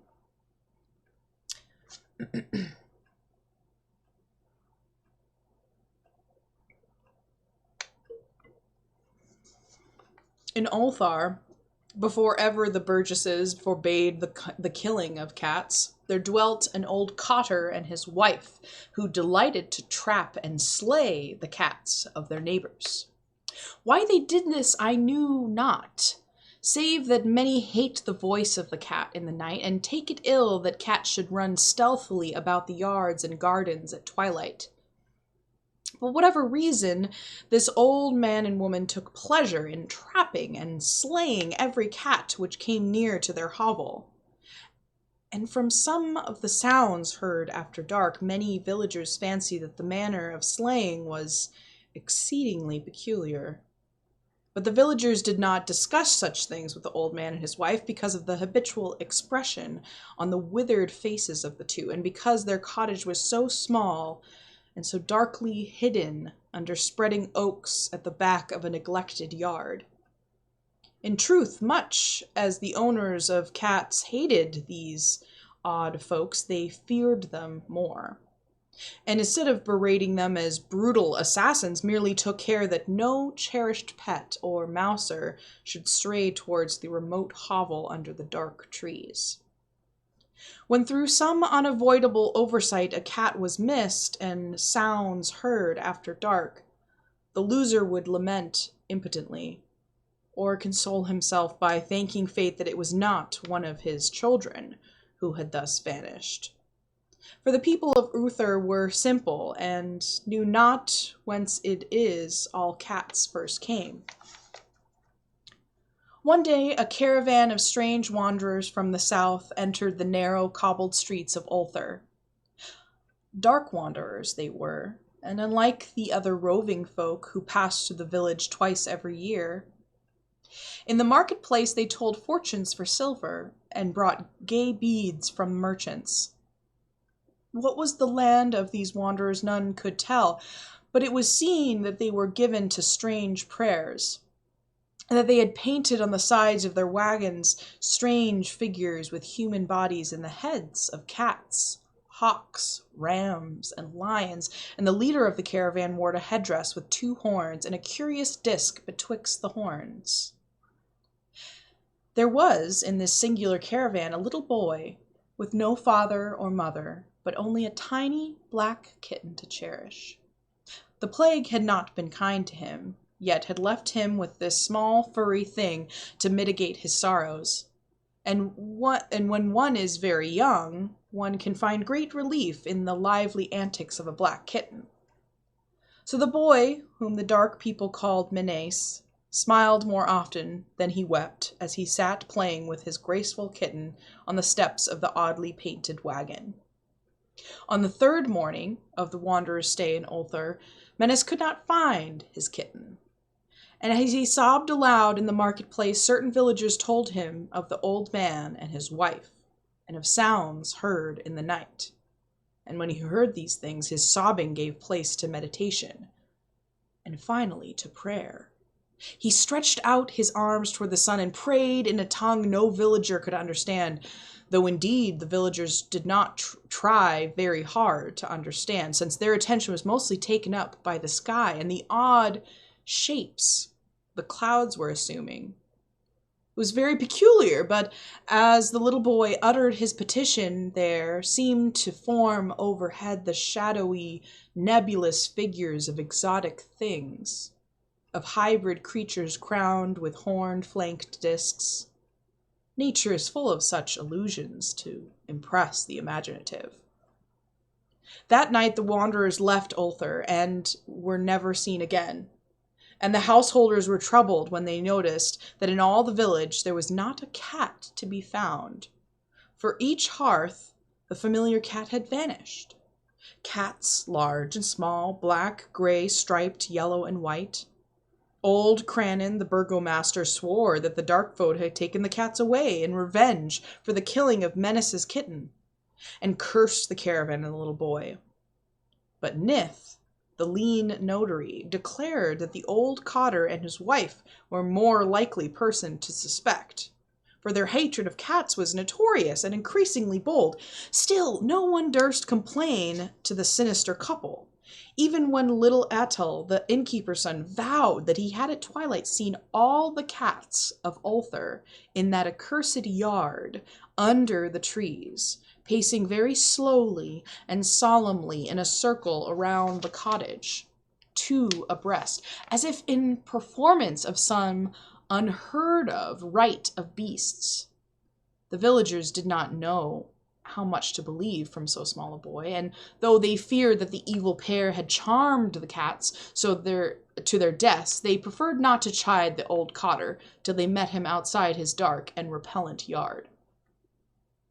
So Ulthar went to sleep in vain anger, and when the people awakened at dawn, behold, every cat was back at his accustomed hearth, large and small, black, gray, striped, yellow and white. None was missing. Very sleek and fat did the cats appear, and sonorous with purring content. The citizens talked with one another of the affair and marveled not a little. Old Crannon again insisted that it was the dark folks who had taken them, since cats did not return alive from the cottage of the ancient man and his wife. But all agreed on one thing: the refusal of all the cats to eat their portions of meat or drink their saucers of milk was exceedingly curious. And for 2 whole days the sleek, lazy cats of Ulthar would touch no food, but only doze by the fire or in the sun. It was fully a week before the villagers noticed that no lights were appearing at dusk in the windows of the cottage under the trees. Then the lean Nith remarked that no one had seen the old man or his wife since the night the cats were away. In another week, the burgomaster decided to overcome his fears and call at the strangely silent dwelling as a matter of duty, though in so doing he was careful to take with him Shane the blacksmith and Thule the cutter of stone as witness. And when they had broken down the fail drawer, they found only this: 2 cleanly picked human skeletons on the earthen floor and a number of singular beetles crawling in the shadowy corners. There was subsequently much talk among the burgesses of Ulthar. Zath, the coroner, disputed at length with Nith, the lean notary, and Crannon and Shang and Thule were overwhelmed with questions. Even little Atal, the innkeeper's son, was closely questioned and given a sweetmeat as a reward.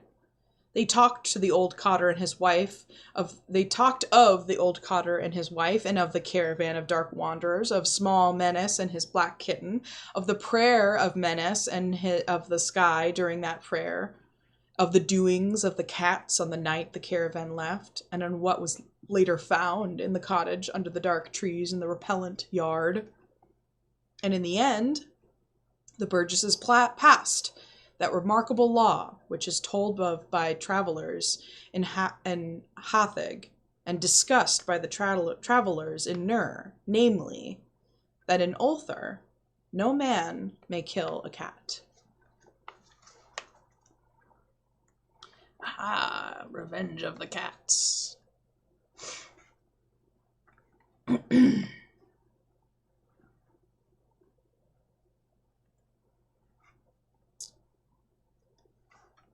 A few other stories in here I'm just looking through.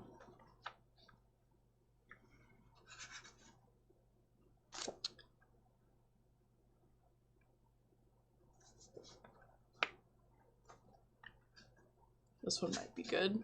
The Nameless City.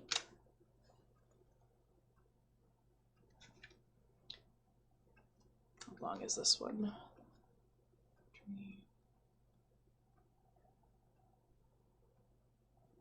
Long one. Maybe we'll save that one.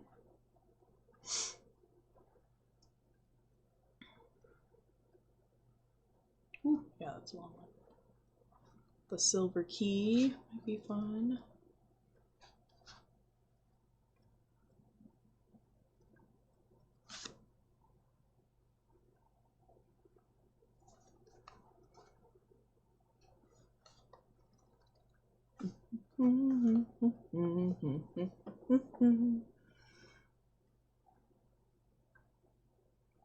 I was trying to figure out a way to put on a little background music in the stream, but I have not figured that out yet. Let's do...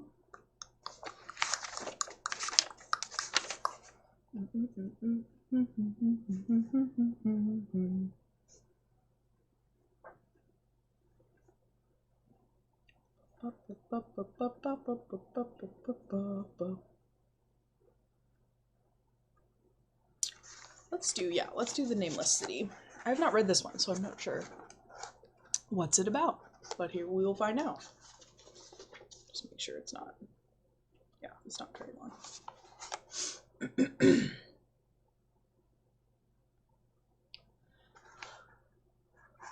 When I drew nigh the Nameless City, I knew it was accursed. I was traveling in a parched and terrible valley under the moon, and afar I saw it protruding uncannily above the sands as part of a corpse may protrude from an ill-made grave. Fear spoke from the age-worn stones of this hoary survivor of the deluge, this great-grandmother of the eldest pyramids, and a viewless aura repelled me and bade me retreat from antique and sinister secrets that no man should see, and no man else had ever dared to see. Remote in the desert of Araby lies the Nameless City, crumbling and inarticulate, its low walls nearly hidden by the sands of uncounted ages. It must have been thus before the first stones of Memphis were laid, and while the bricks of Babylon were yet unbaked. There was no legend so old as to give it a name, or to recall that it was ever alive, but is told of in whispers around campfires and muttered about by grandams in the tents of sheiks, so that all the tribes shun it without wholly knowing why. It was of this place that Abdul al-Hazred, the mad poet, dreamed on the night before he sang his unexplicable couplet. That is not dead which can eternal lie, and with strange eons even death may die. I should have known that the Arabs had good reason for shunning the Nameless City. The city told of in strange tales, but seen by no living man, yet I defied them and went into the untrodden wastes with my camel. I alone have seen it, and that is why no other face bears such hideous lines of fear as mine. Why no other man shivers so horribly when the night wind rattles the windows, when I came upon it in the ghastly stillness of the unending sleep. It looked at me, chilly from the rays of a cold moon amidst the desert heat. And as I returned its look, I forgot my triumph at finding it, and stopped still with my camel to wait for the dawn. For hours I waited, till the east grew gray, and the stars faded, and the gray turned to roseate light edged with gold. I heard a moaning and saw a storm of sand stirring among the antique stones through the sky, though the sky was clear and the vast reaches of desert still. Then suddenly, above the desert's far rim, came the blazing edge of the sun, seen through the tiny sandstorm which was passing away. And in my fevered state I fancied that from some remote depth there came a crash of musical metal to hail the fiery disk, as Menon hails it from the banks of the Nile. My ears rang, and my imagination seethed as I led my camel slowly across the sands to that unvocal place, that place which I alone of living men had seen. In and out amongst the shapeless foundations of the houses and places I wandered, finding never a carving or inscription to tell me of these men, if men they were, who built this city and dwelt therein so long ago. The antiquity of the spot was unwholesome, and I longed to encounter some sign or design to prove that the city was indeed fashioned by mankind. There was a certain proportions and dimensions in the ruins which I did not like. I had with me many tools and dug much within the walls of the obliterated edifices, but progress was slow and nothing significant was revealed. When night and the moon returned, I felt a chill wind which brought new fear, so that I did not dare to remain in the city. And as I went outside the antique walls to sleep, a small, sighing sandstorm gathered behind me, blowing over the gray stones, though the moon was bright and most of the desert still. I wakened just at dawn from a pageant of horrible dreams, my ears ringing as from some metallic peal. I saw the sun peering redly through the last gasp of the little sandstorm that hovered over the Nameless City and marked the quietness of the rest of the landscape. Once more, I ventured within these brooding ruins that swelled beneath the sand like an ogre under the coverlet, and again dug vainly for relics of the forgotten race. At noon I rested, and in the afternoon I spent much time tracing the walls and bygone streets, and the outlines of the nearly vanished buildings. I saw that the city had been mighty indeed, and wondered at the sources of its greatness. To myself I pictured all the splendors of an age so distant that Chaldea could not recall it, and thought of Sarnath the Doomed, that stood in the land of Manar when mankind was young, and of Ib, that was cavern of grey stone before mankind existed. All at once I came upon a place where the bedrock rose stark through the sand and formed a low cliff. And here I saw with joy what seemed to promise further traces of the antediluvian people. Hewn rudely on the face of the cliff were the unmistakable facades of several small, squat rock houses or temples. whose interiors might preserve many secrets of ages too remote for calculation. Those sandstorms had long since effaced any carvings which may have been outside. Very low and sand-choked were all the dark apertures near me, but I cleared one with my spade and crawled through it, carrying a torch to reveal whatever mysteries it might hold. When I was inside, I saw that the cavern was indeed a temple, and beheld plain signs of the race that had lived and worshipped before the desert was a desert. Primitive altars, pillars, and niches, all curiously low, were not absent, and though I saw no sculpture or frescoes, there was many singular stones clearly shaped into symbols by artificial means. The lowness of the chiseled chamber was very strange, for I could hardly kneel upright, but the area was so great that my torch showed only part of it at a time. I shuddered oddly in some of the far corners. Some of the far corners, for certain altars and stones suggested forgotten rites of terrible, revolting, and inexplicable nature, and made me wonder what manner of men could have made and frequented such a temple. When I had seen all that the place contained, I crawled out again, avid to find what the temples might yield.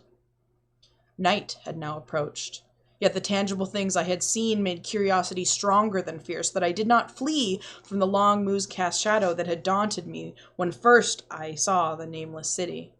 In the twilight I cleared another aperture, and with a new torch crawled into it, finding more vague stones and symbols, though nothing more definite than the other temple had contained.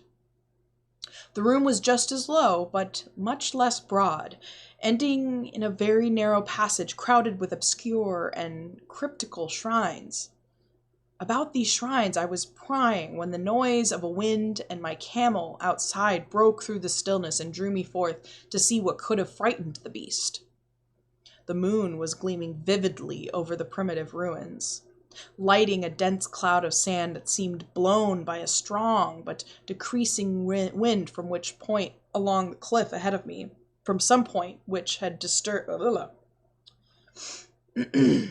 I skipped a line, sorry. But decreasing wind from some point along the cliff ahead of me. I knew it was this chilly, sandy wind which had disturbed the camel and was about to lead him to a place of better shelter, when I chanced to glance up and saw that there was no wind atop the cliff. This astonished me and made me fearful again, but I immediately recalled the sudden local winds that I had seen and heard before at sunrise and sunset, and judged it was a normal thing.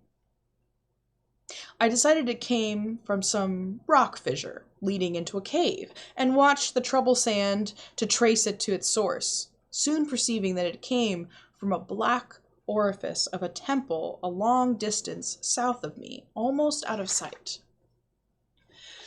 Against choking sand cloud, I plodded towards this temple, which I was neared. It loomed larger than the rest, and shewed a doorway far less clogged with caked sand.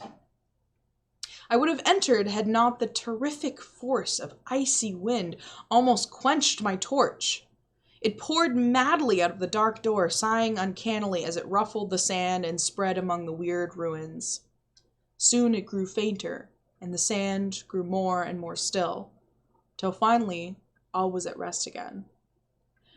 But a presence seemed stalking among the spectral stones of the city, and when I glanced at the moon, it seemed to quiver as though mirrored in unquiet waters. I was more afraid than I could explain, but not enough to dull my thirst for wonder. So as soon as the wind had gone quiet, I crossed into the dark chamber from which it had come. This temple, as I had fancied from the outside, was larger than either of those I had visited before, and was presumably a natural cavern, since it bore winds from some region beyond. Here I could stand quite upright, and saw that the stones and altars were as low as those in the other temple. On the walls and roof I beheld for the first time some trace of the pictorial art of the ancient race, curious curling streaks of paint that had almost faded or crumbled away, and on two of the altars I saw with rising excitement a maze of well-fashioned, curvilinear carvings. As I held my torch aloft, it seemed to me that the shape of the roof was too regular to be natural, and I wondered what the prehistoric cutters of stone had first worked upon. Their engineering skills must have been vast. Then a brighter flare of the fantastic flame showed that for which I had been seeking, the opening to that remoter abyss whence the sudden wind had blown, and I grew faint when I saw that it was a small and plainly artificial door, chiseled in the solid rock. I thrust my torch within, beholding a black tunnel with the roof arching low over a rough flight of very small, numerous, and steeply descending stairs. I shall always see those stairs in my dreams, for I came to learn what they meant. At the time, I hardly knew whether to call them steps or merely footholds in a precipitous descent. My mind was whirling with mad thoughts, and the words and warnings of Arab prophecies seemed to float across the desert from the lands that men know to the nameless city that men dare not know. Yet I hesitated only for a moment before advancing through the portal and commencing the climb cautiously down the steep passage, feet first, as though on a ladder. It is only in the terrible phantasm of drugs or delirium that any other man can have such a descent as mine. The narrow passage led infinitely down, like some hideous, haunted well, and the torch I held above my head could not light the unknown depths towards which I was crawling. I lost track of the hours and forgot to consult my watch, though I was frightened when I thought of the distance I must be traversing. There were changes of direction and of steepness, and once I came to a long, low, level passage where I had to wriggle my feet first along the rocky floor, holding torch at arm's length beyond my head. The place was not high enough for kneeling. After that were more of the steep steps, and I was still scrambling down interminably when my failing torch died out. I do not think I noticed it at the time, for when I did notice it, I was still holding it above me as if it were ablaze. I was quite unbalanced with that instinct for the strange and unknown which had made me a wanderer upon earth and a haunter of far, ancient, and forbidden places. In the darkness, there flashed before my mind fragments of my cherished treasury of demoniac lore. Sentences from Al-Hazred, the mad Arab, paragraphs from the apocryphal nightmares of Damascus, and infamous lines from the delirious Image du Monde of Garthier of Metz. I repeated queer extracts and mutters of Afrasiab and the demons that floated with him down the Oxus, later chanting over and over again a phrase from one of Lord Dunsany's tales. The unreverberative, berberate blackness of the abyss. Once, when the descent grew amazingly steep, I recited something in the sing-song from Thomas Moore until I feared to recite more. A reservoir of darkness black, as witches' cauldrons are when filled, with moon drugs in the eclipse distilled, leaning to look if foot might pass. Down through that chasm I saw beneath, as far as vision could explore, the jetty sides as smooth as glass, looking as if just vanished o'er, with that dark pitch the seat of death throws out upon its slimy shore. Time had quite ceased to exist when my feet again felt a level floor, and I found myself in a place slightly higher than the rooms in the two smaller temples, now so incalculably far above my head. I could not quite stand, but could kneel upright, and in the dark I shuffled and crept hither and thither at random. I soon knew that I was in a narrow passage whose walls were lined with cases of wood having glass fronts. as in that Paleozoic and abysmal place I felt of such things as polished wood and glass, I shuddered at the possible implications. The cases were apparently ranged along each side of the passage at regular intervals and were oblong and horizontal, hideously like coffins in shape and size.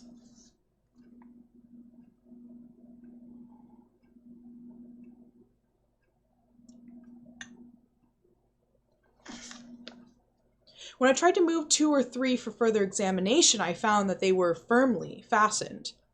I saw that the passage was a long one, so floundered ahead rapidly in a creeping run that would have seemed horrible had any eye watched me in the blackness, crossing from side to side occasionally to feel of my surroundings and be sure the walls and rows of cases still stretched on.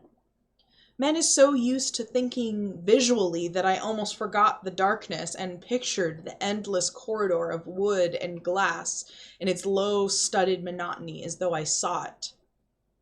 And then in a moment of indescribable emotion, I did see it. Just when my fancy merged into real sight, I cannot tell. But there came a gradual glow ahead, and all at once I knew that I saw the dim outlines of the corridor and the cases, revealed by some unknown subterranean phosphorescence. For a little while, all was exactly as I had imagined it. Since the glow was very faint. But as I mechanically kept stumbling ahead into the stronger light, I realized that my fancy had been but feeble.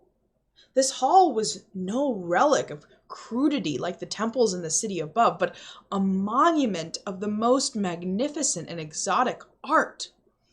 Rich, vivid, and daringly fantastic designs and pictures formed in continuous scheme of mural painting whose lines and colors were beyond description. The cases were of a strange golden wood, with fronts of exquisite glass and containing the mummified forms of creatures, outreaching in grotesqueness the most chaotic dreams of man.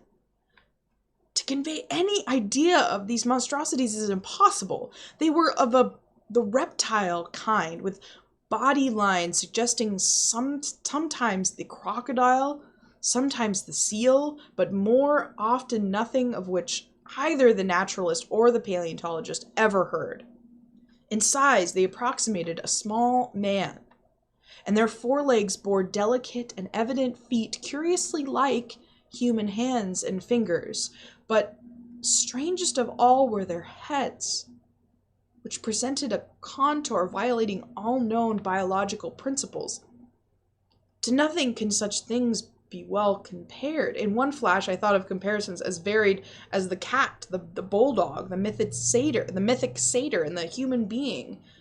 Not Jove himself had so colossal and protuberant a forehead, yet the horns and the noselessness and the alligator-like jaw placed the thing outside all established categories. I debated for a time on the reality of the mummies. Half suspected they were artificial idols, but soon decided they were indeed some Paleogean species which had lived when the Nameless City was alive.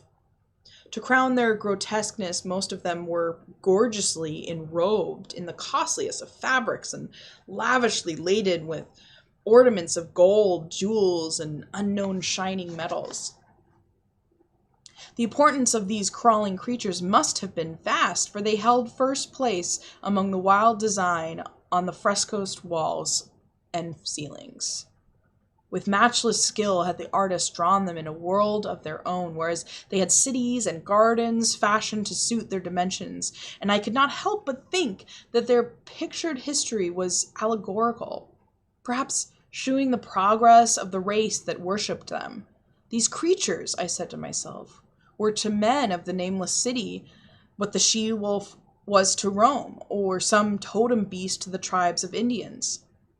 Holding this view, I could trace roughly a wonderful epic of the Nameless City, the tale of a mighty seacoast metropolis that ruled the world before Africa rose out of the waters, and of its struggles as the sea shrank away. and the desert crept into the fertile valleys that held it. I saw its wars and triumphs, its troubles and defeats, and afterwards its terrible fight against the desert, when thousands of its people here, represented in allegory by the grotesque reptiles, were driven to chisel their way down through the rocks in some marvelous manner to another world whereof their prophets had told them. It was all vividly weird and realistic, and its connections with the awesome descent I had made were unmistakable.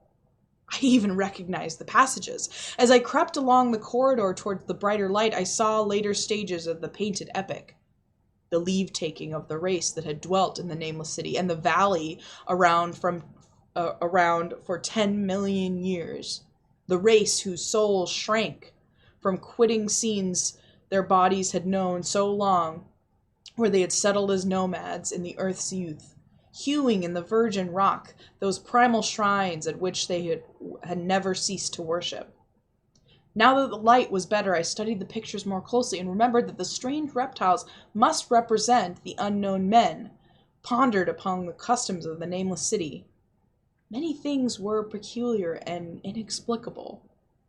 The civilization, which included a written alphabet, had seemingly risen to a higher order than those immeasurably later civilizations of Egypt and Chaldea.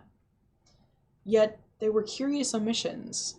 I could, for example, find no pictures to represent deaths or funeral customs, save such as were related to war, violence, and plague, and I wondered at the reticence shown concerning natural death. It was as though an ideal of immortality had been fostered as a cheering illusion. Still nearer the end of the passage were painted scenes of the utmost picturesqueness and extravagance. Contrasted views of the Nameless City in its desertion and growing ruin, and of the strange new realm of paradise to which the race had hewed its way through the stone. In these views, the city and the desert valley were shewn always by moonlight, golden nimbus hovering over the fallen walls and half revealing the splendid perfection of former times, shown spectrally and elusively by the artist.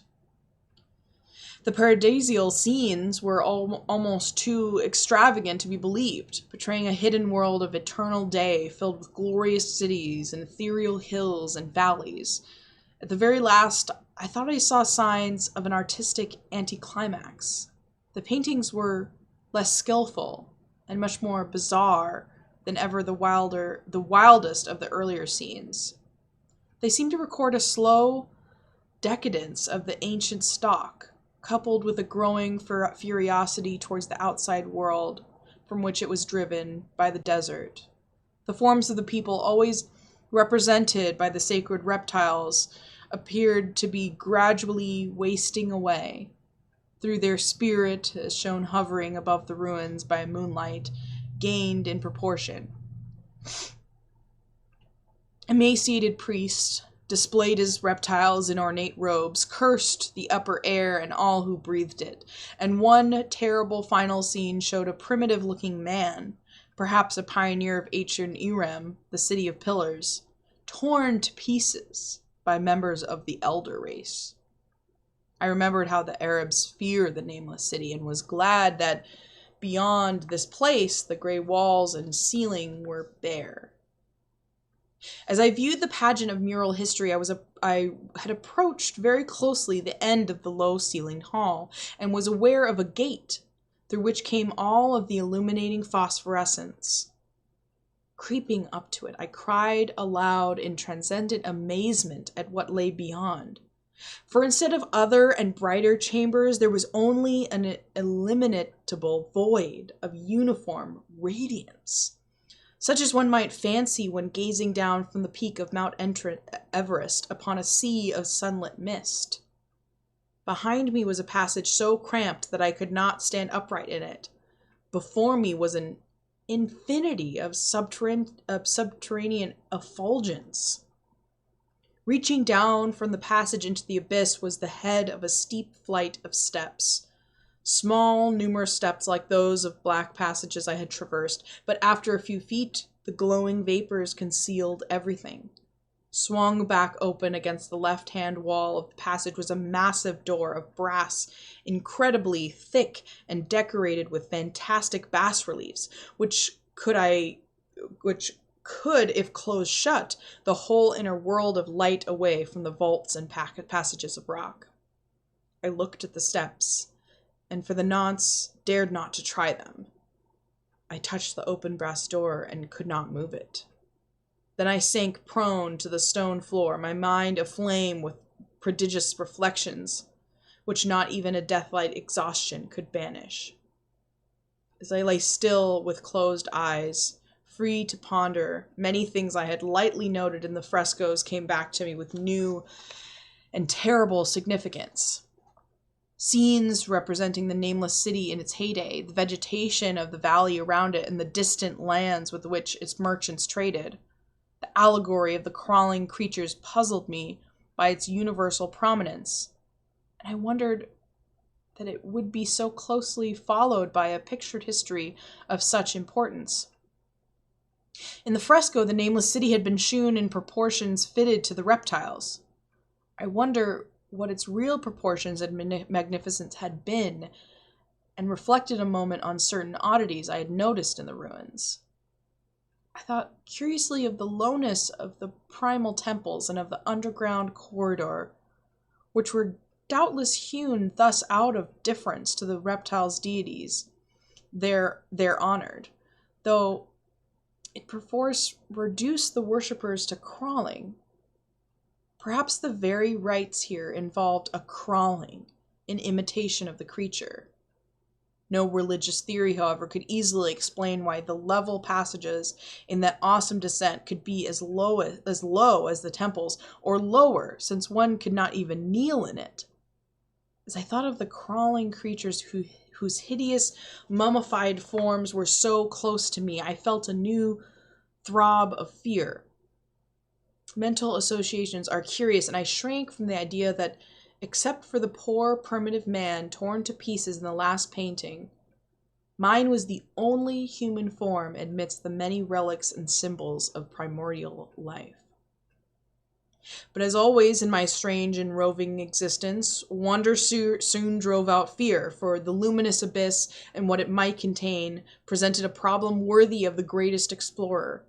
That a weird world of mystery lay far down that flight of peculiarly small steps I could not doubt, and I hoped to find there those human memorials which the painted corridors had failed to give.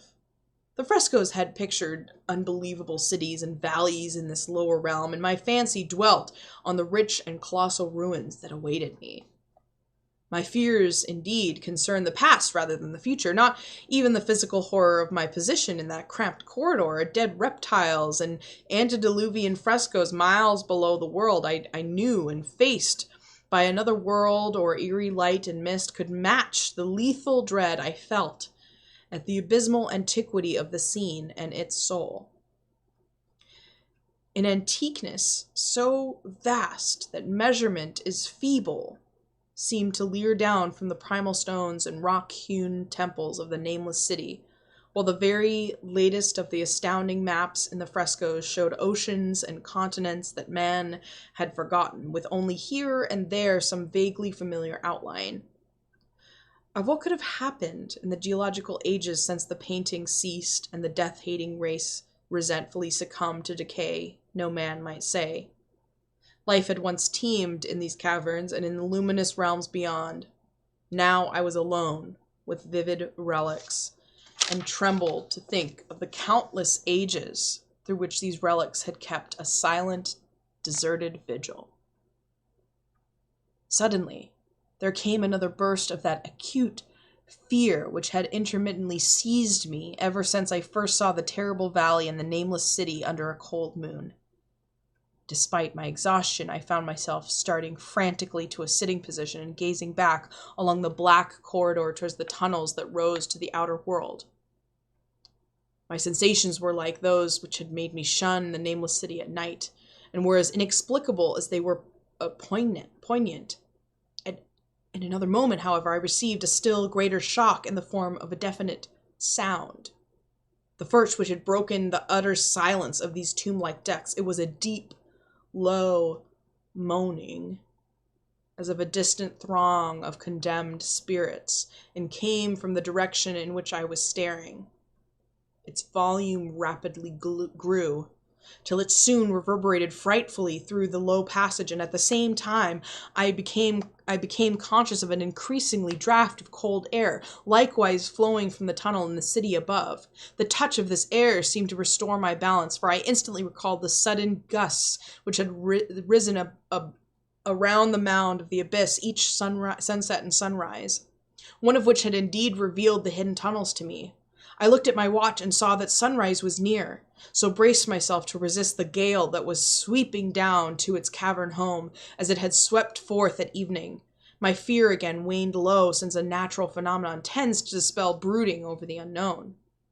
More and more madly poured the shrieking, moaning night wind into the gulf of the inner earth. I dropped prone again and clutched vainly at the floor for fear of being swept bodily through the open gate into the phosphorescent abyss. Such fury I had not expected, and as I grew aware of an actual slipping of my form towards the abyss, I was beset by 1,000 new terrors of apprehension and imagination. The malignancy of the blast awakened incredible fantasies. Once more I compared myself shudderingly to the only human image in that frightened corridor, the man who was torn to pieces by the nameless race. For in that fiendish clawing of the swirling currents there seemed to abate a vindictive rage, all the stronger because it was largely impotent. I think I screamed frantically near the last. I was almost mad, but I did so. My cries were lost to the hell... in the hell-born babble of the howling wind wraiths. I tried to crawl against the murderous, invisible torrent, but I could not even hold my own as I pushed slowly and inexorably towards the unknown world. Finally, reason must have wholly snapped, for I fell to babbling over and over that inexplicable couplet of the mad Arab Alhazred, who dreamed of the Nameless City. That is not dead which can eternal lie, and with strange eons even death may die.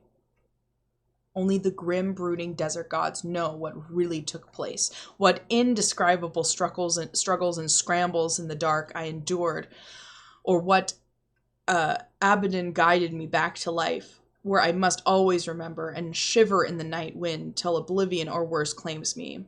Monstrous, unnatural, colossal was the thing, too far beyond all the ideas of man to be believed except in the silent, damnable small hours of the morning when one cannot sleep. I have said that the fury of the rushing blast was infernal, cacodemoniacal, and that its voices were hideous with that pent-up viciousness of desolate eternities. Presently these voices, while still chaotic before me, seemed to my beating brain to take articulate form behind me, and down there in the grave of unnumbered eon-dead antiquities, leagues below the dawnlit world of men, I heard the ghastly cursing and snarling of strange tongued fiends. Turning, I saw outlined against the luminous ether of the abyss, that could not be seen against the dusk of the corridor, a nightmare horde of rushing devils, hate-distorted, grotesquely panoplied, half-transparent devils of a race no man might mistake the crawling reptiles of the Nameless City. And as the wind died away, I was plunged into the ghoul-pooled darkness of Earth's bowels. For behind the last of the creatures, the great brazen door clanged shut, with a deafening peal of metallic music, whose reverberations swelled out to the distant world to hail the rising sun as Memnon hails it from the banks of the Nile. Boop, boop, boop, boop. I think I might do one more short one and then head out. Couple different options here. I think I'll do this one.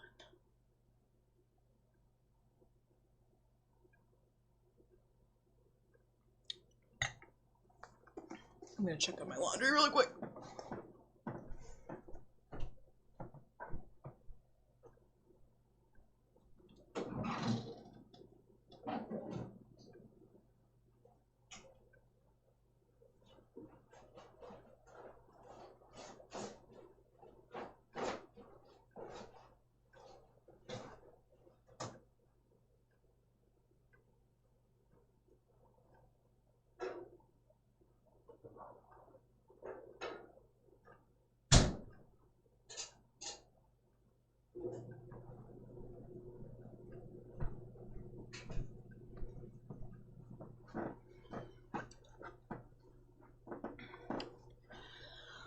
Okay.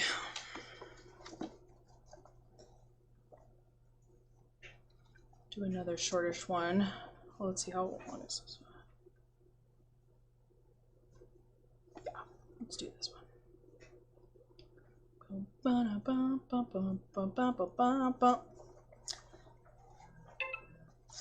This one is The Music of Erich Zann.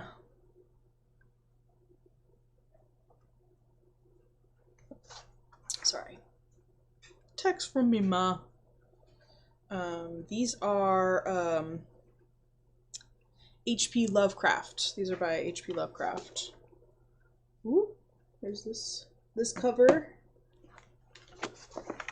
This is the other one.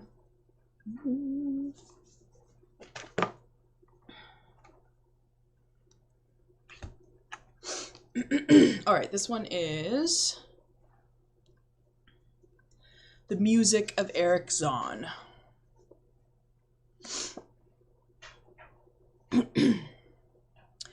I've examined maps of the city with the greatest care, yet have never found the Read-Aloud. These maps have not been modern maps alone, for I know that names change. I have, on the contrary, delved deeply into all the antiquities of the place, and I have personally explored every region, of whatever name, which could possibly answer to the street I knew as the Read-Aloud.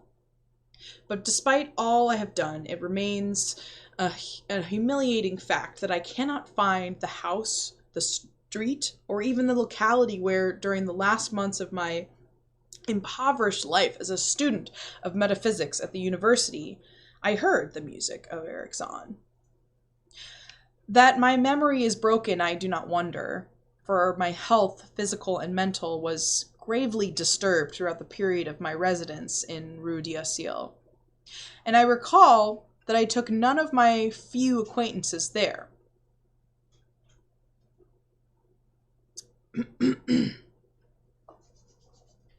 But that I cannot find the place again is both singular and perplexing.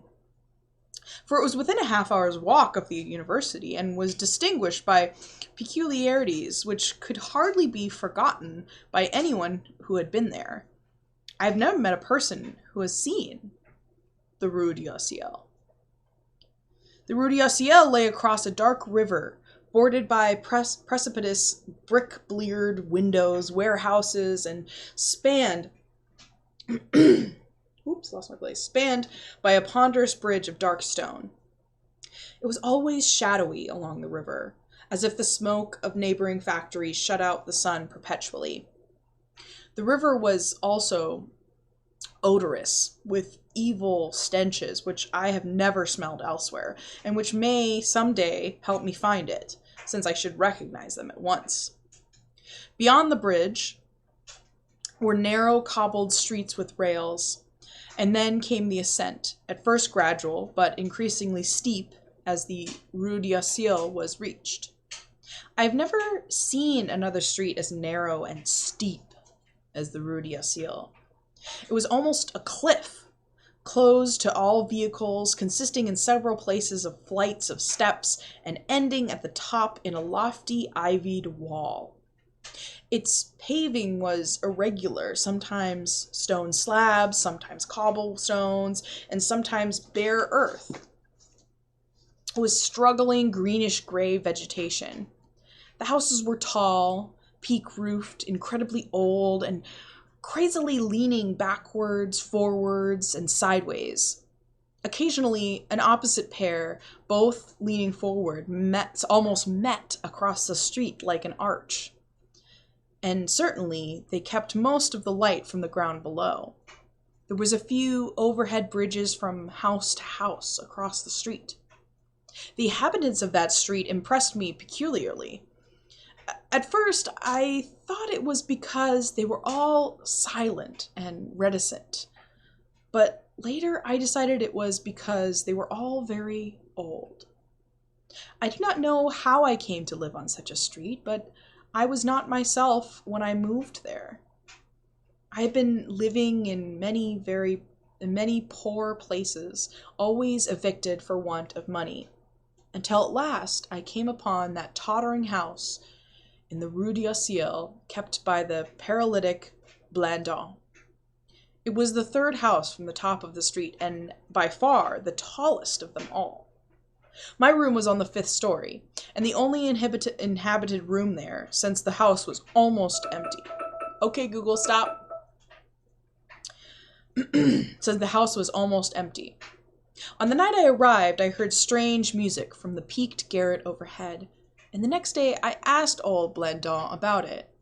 He told me it was an old German viol player, a strange, dumb man who signed his name, Erich Zann, and who played evenings in a cheap theater orchestra, adding that Zann's desire to play in the night after his return from the theater was the reason he had chosen this lofty and isolated garret room, whose single gabled window was the only point on the street from which one could look over the terminating walls at the declivity and panorama beyond.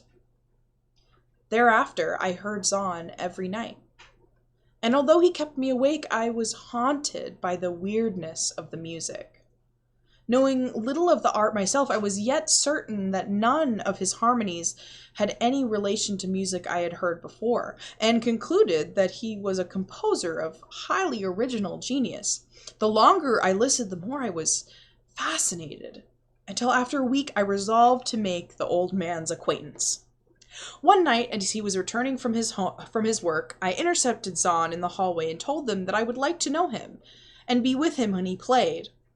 He was a small, lean, bent person with shabby clothes, blue eyes, grotesque satyr-like face, and nearly bald head, and at my first words seemed both angered and frightened. My obvious friendliness, however, finally melted him, and he grudgingly motioned to me to follow him up the dark, creaky, and rickety attic stairs. His room, one of only 2 in the steeply pitched garret, was on the west side, towards the high wall that formed the upper end of the street. Its size was very great, and seemed the greater because of its extraordinary bareness and neglect. Of furniture there was only a narrow iron bedstead, a dingy washstand, a small table, a large bookcase, an iron music rack, and 3 old-fashioned chairs. Sheets of music were piled in disorder about the floor. The walls were of bare boards and had probably never known plaster, whilst the abundance of dust and cobwebs made the place seem more deserted than inhabited. Evidently, Erich Zann's world of beauty lay in some far cosmos of the imagination. Motioning me to sit down, the dumb man closed the door, turned the large wooden bolt, and lighted a candle to augment the one he had brought with him. He now removed his viol from its moth-eaten covering, and taking it, seated himself in the least uncomfortable of the chairs. He did not employ the music rack, but offering no choice and playing from memory, enchanted me for over an hour with strains I had never heard before. Strains which must have been of his own devising. To describe their exact nature is impossible for one unversed in music. There was a kind of fugue with recurrent passages of the most captivating quality, but to me were notable for the absence of any of the weird notes I had overheard from his room below on other occasions. Those haunting notes I had remembered, and had often hummed and whistled inaccurately to myself, so when the player at length laid down his bow, I asked him if he would render some of them. As I began my request, the wrinkled satyr-like face lost the bored placidity it had possessed during the playing, and seemed to shew the same curious mixture of anger and fright which I had noticed when first I accosted the old man. For a moment I was inclined to use persuasion, regarding rather lightly the whims of senility, and even tried to awaken my host's weirder mood by whistling a few of the strains to which I had listened the night before. But I did not pursue this course for more than a moment, for when the dumb musician recognized the whistling air, his face grew suddenly distorted with an expression wholly beyond analysis, and his long, cold, bony hand reached out to stop my mouth and silence the crude imitation. As he did this, he further demonstrated his eccentricity by casting a startled glance towards the lone curtained window, as if fearful of some intruder. A glance doubly absurd since the garret stood high and inaccessible above all the adjacent roofs, this window being the only point on the steep street, as the concierge had told me, from which one could see over the wall at the summit.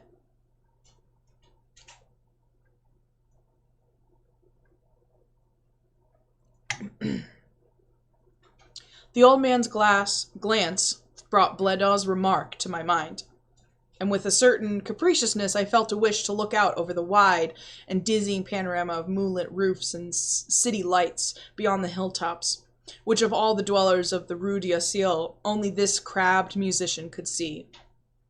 I moved towards the window and would have drawn aside the nondescript curtains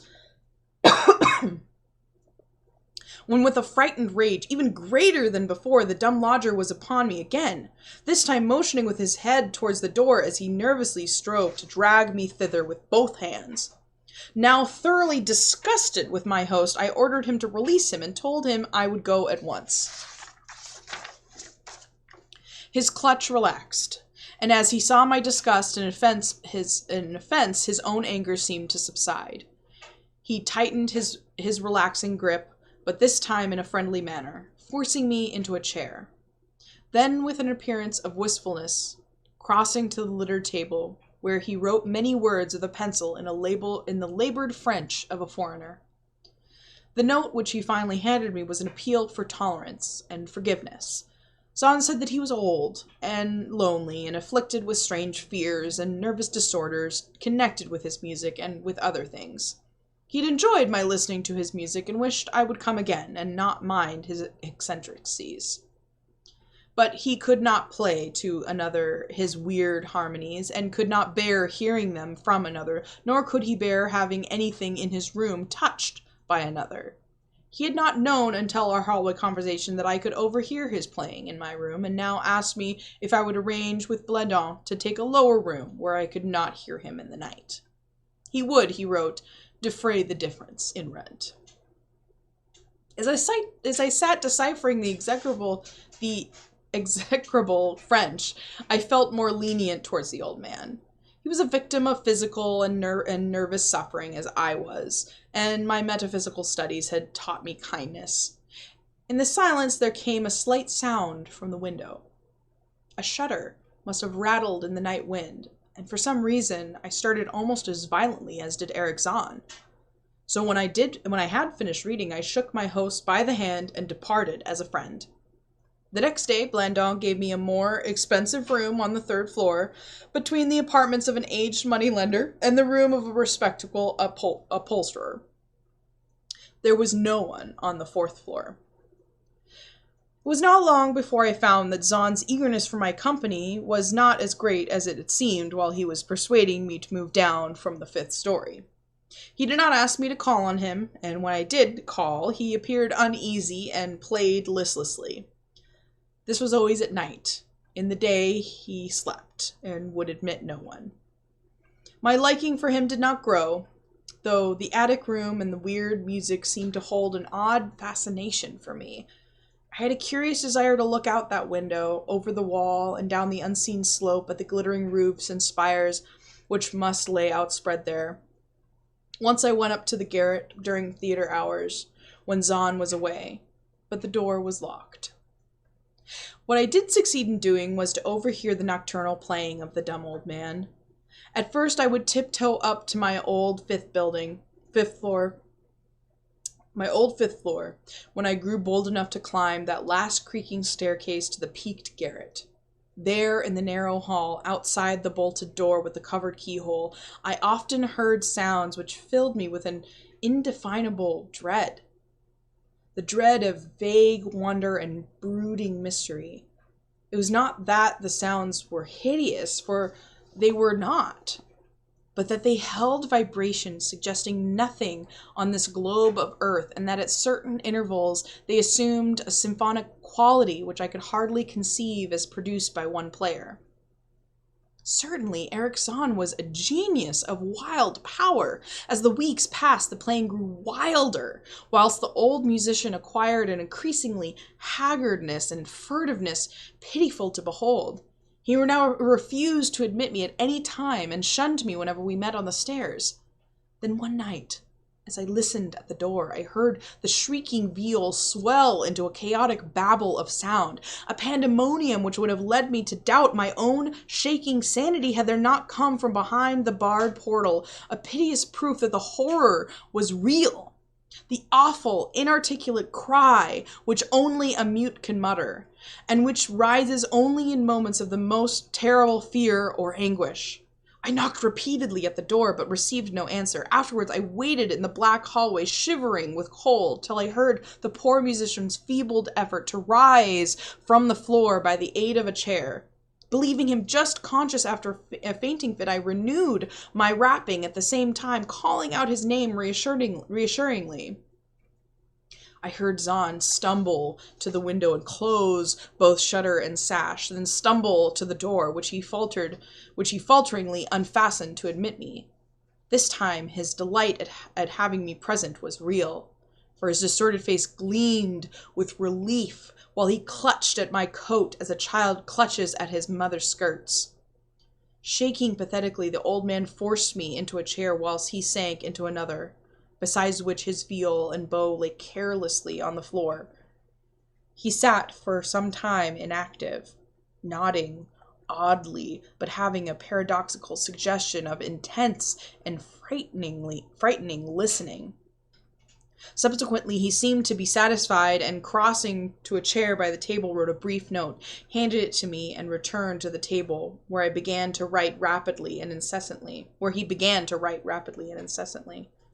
The note implored me, in the name of mercy and for the sake of my own curiosity, to wait where I was while he prepared a full account in German of all the marvels and terrors which beset him.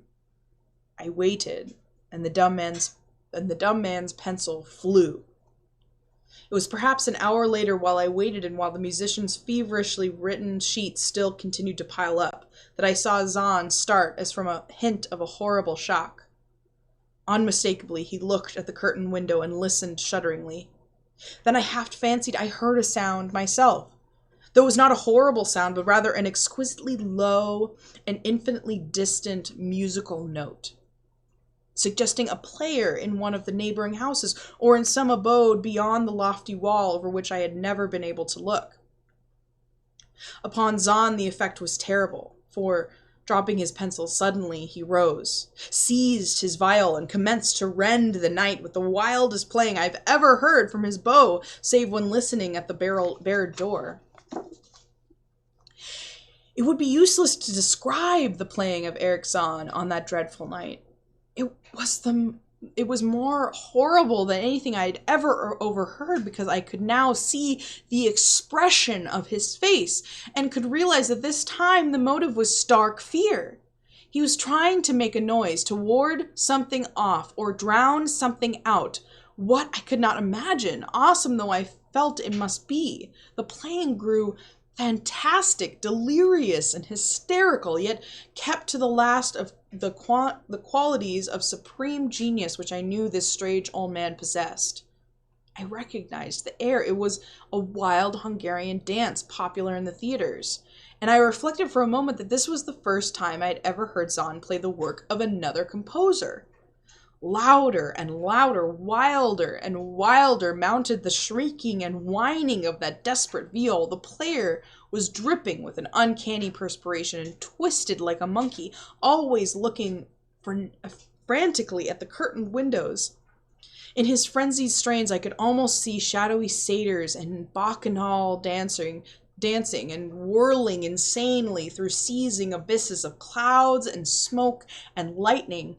And then I thought I heard a shriller, steadier note that was not from the viol, a calm, deliberate, purposeful, mocking note from far away in the west.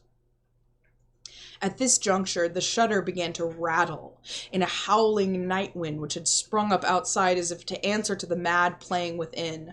Zann's screaming viol now outdid itself, emitting sounds I had never thought a viol could emit. The shutter rattled more loudly, unfastened, and commenced slamming against the window. Then the glass broke, shiveringly under the persistent impacts, and the chill wind rushed in, making the candles sputter and rustling the sheets of paper on the table where Zann had begun to write out his horrible secret. I looked at Zann and saw that he was past conscious observation. His blue eyes were bulging, glassy, and sightless, and the frantic playing had become a blind, mechanical, unrecognizable orgy that no pen could ever suggest. A sudden gust, stronger than the others, caught up the manuscript and bore it towards the window. I followed the flying sheets in desperation, but they were gone before I reached the demolished panes. Then I remembered my old wish to gaze from this window, the only window in the Rue d'Aciel from which one might see the slope beyond the wall and the city outspread beneath. It was very dark, but the city lights always burned, and I expected to see them there amidst the rain and the wind, yet when I looked from the highest of all gabled windows, looked while the candles sputtered and the insane viol howled with the night wind, I saw no city spread below, and no friendly lights gleamed from remembered streets, but only the blackness of space, illimitable, unimagined space alive with motion and music and having no semblance to anything on earth. And as I stood there looking in terror, the wind blew out both the candles in that ancient peaked garret, leaving me in savage and impenetrable darkness with chaos and pandemonium before me, and demon madness of that night-baying viol behind me. I staggered back into the dark without the means of striking a light, crashing against the table, overturning a chair, and finally groping my way to the place where the blackness screamed with shocking music. To save myself and Erich Zann, I could at least try, whatever the powers opposed to me. Once I thought some chill thing brushed me, and I screamed, but my scream could not be heard above the hideous viol. Suddenly, out of the blackness, the madly sawing bow struck me, and I knew I was close to the player. I felt around, touched the back of Zann's chair, and then found and shook his shoulders in an effort to bring him to his senses. He did not respond. And still the viol shrieked on without slackening. I moved my hands to his head, whose mechanical nodding I was able to stop, and shouted in his ear that we must flee from the unknown things of the night, but he neither answered me nor debated the frenzy of his unutterable music. While all through the garret strange currents of wind seemed to dance in the darkness and babble. When my hand touched his ear, I shuddered, though I knew not why till I felt of the still face, the ice-cold, stiffened, unbreathing face whose glassy eyes bulged uselessly into the void. And then, by some miracle finding the door and the large wooden bolt, I plunged wildly away from that glassy-eyed thing in the dark, and from the ghoulish howling of that accursed viol, whose fury increased even as I plunged. Leaping, floating, flying down those endless stairs to the dark house, racing mindlessly out into the narrow, steep, and ancient street of steps and tottering houses, clattering down steps and over cobbles to the lower streets and the putrid Candrenwall River, panting across the great dark bridge to the broader, healthier streets and boulevards we know. All these are terrible impressions that linger with me, and I recall that there was no wind, and that the moon was out, and that all the lights of the city twinkled. Despite my most careful searches and investigations, I have never since been able to find the Read-Aloud. But I'm not wholly sorry, either for this or for the loss of undreamable abysses of the closely written sheet which alone could have explained the music of Erich Zann.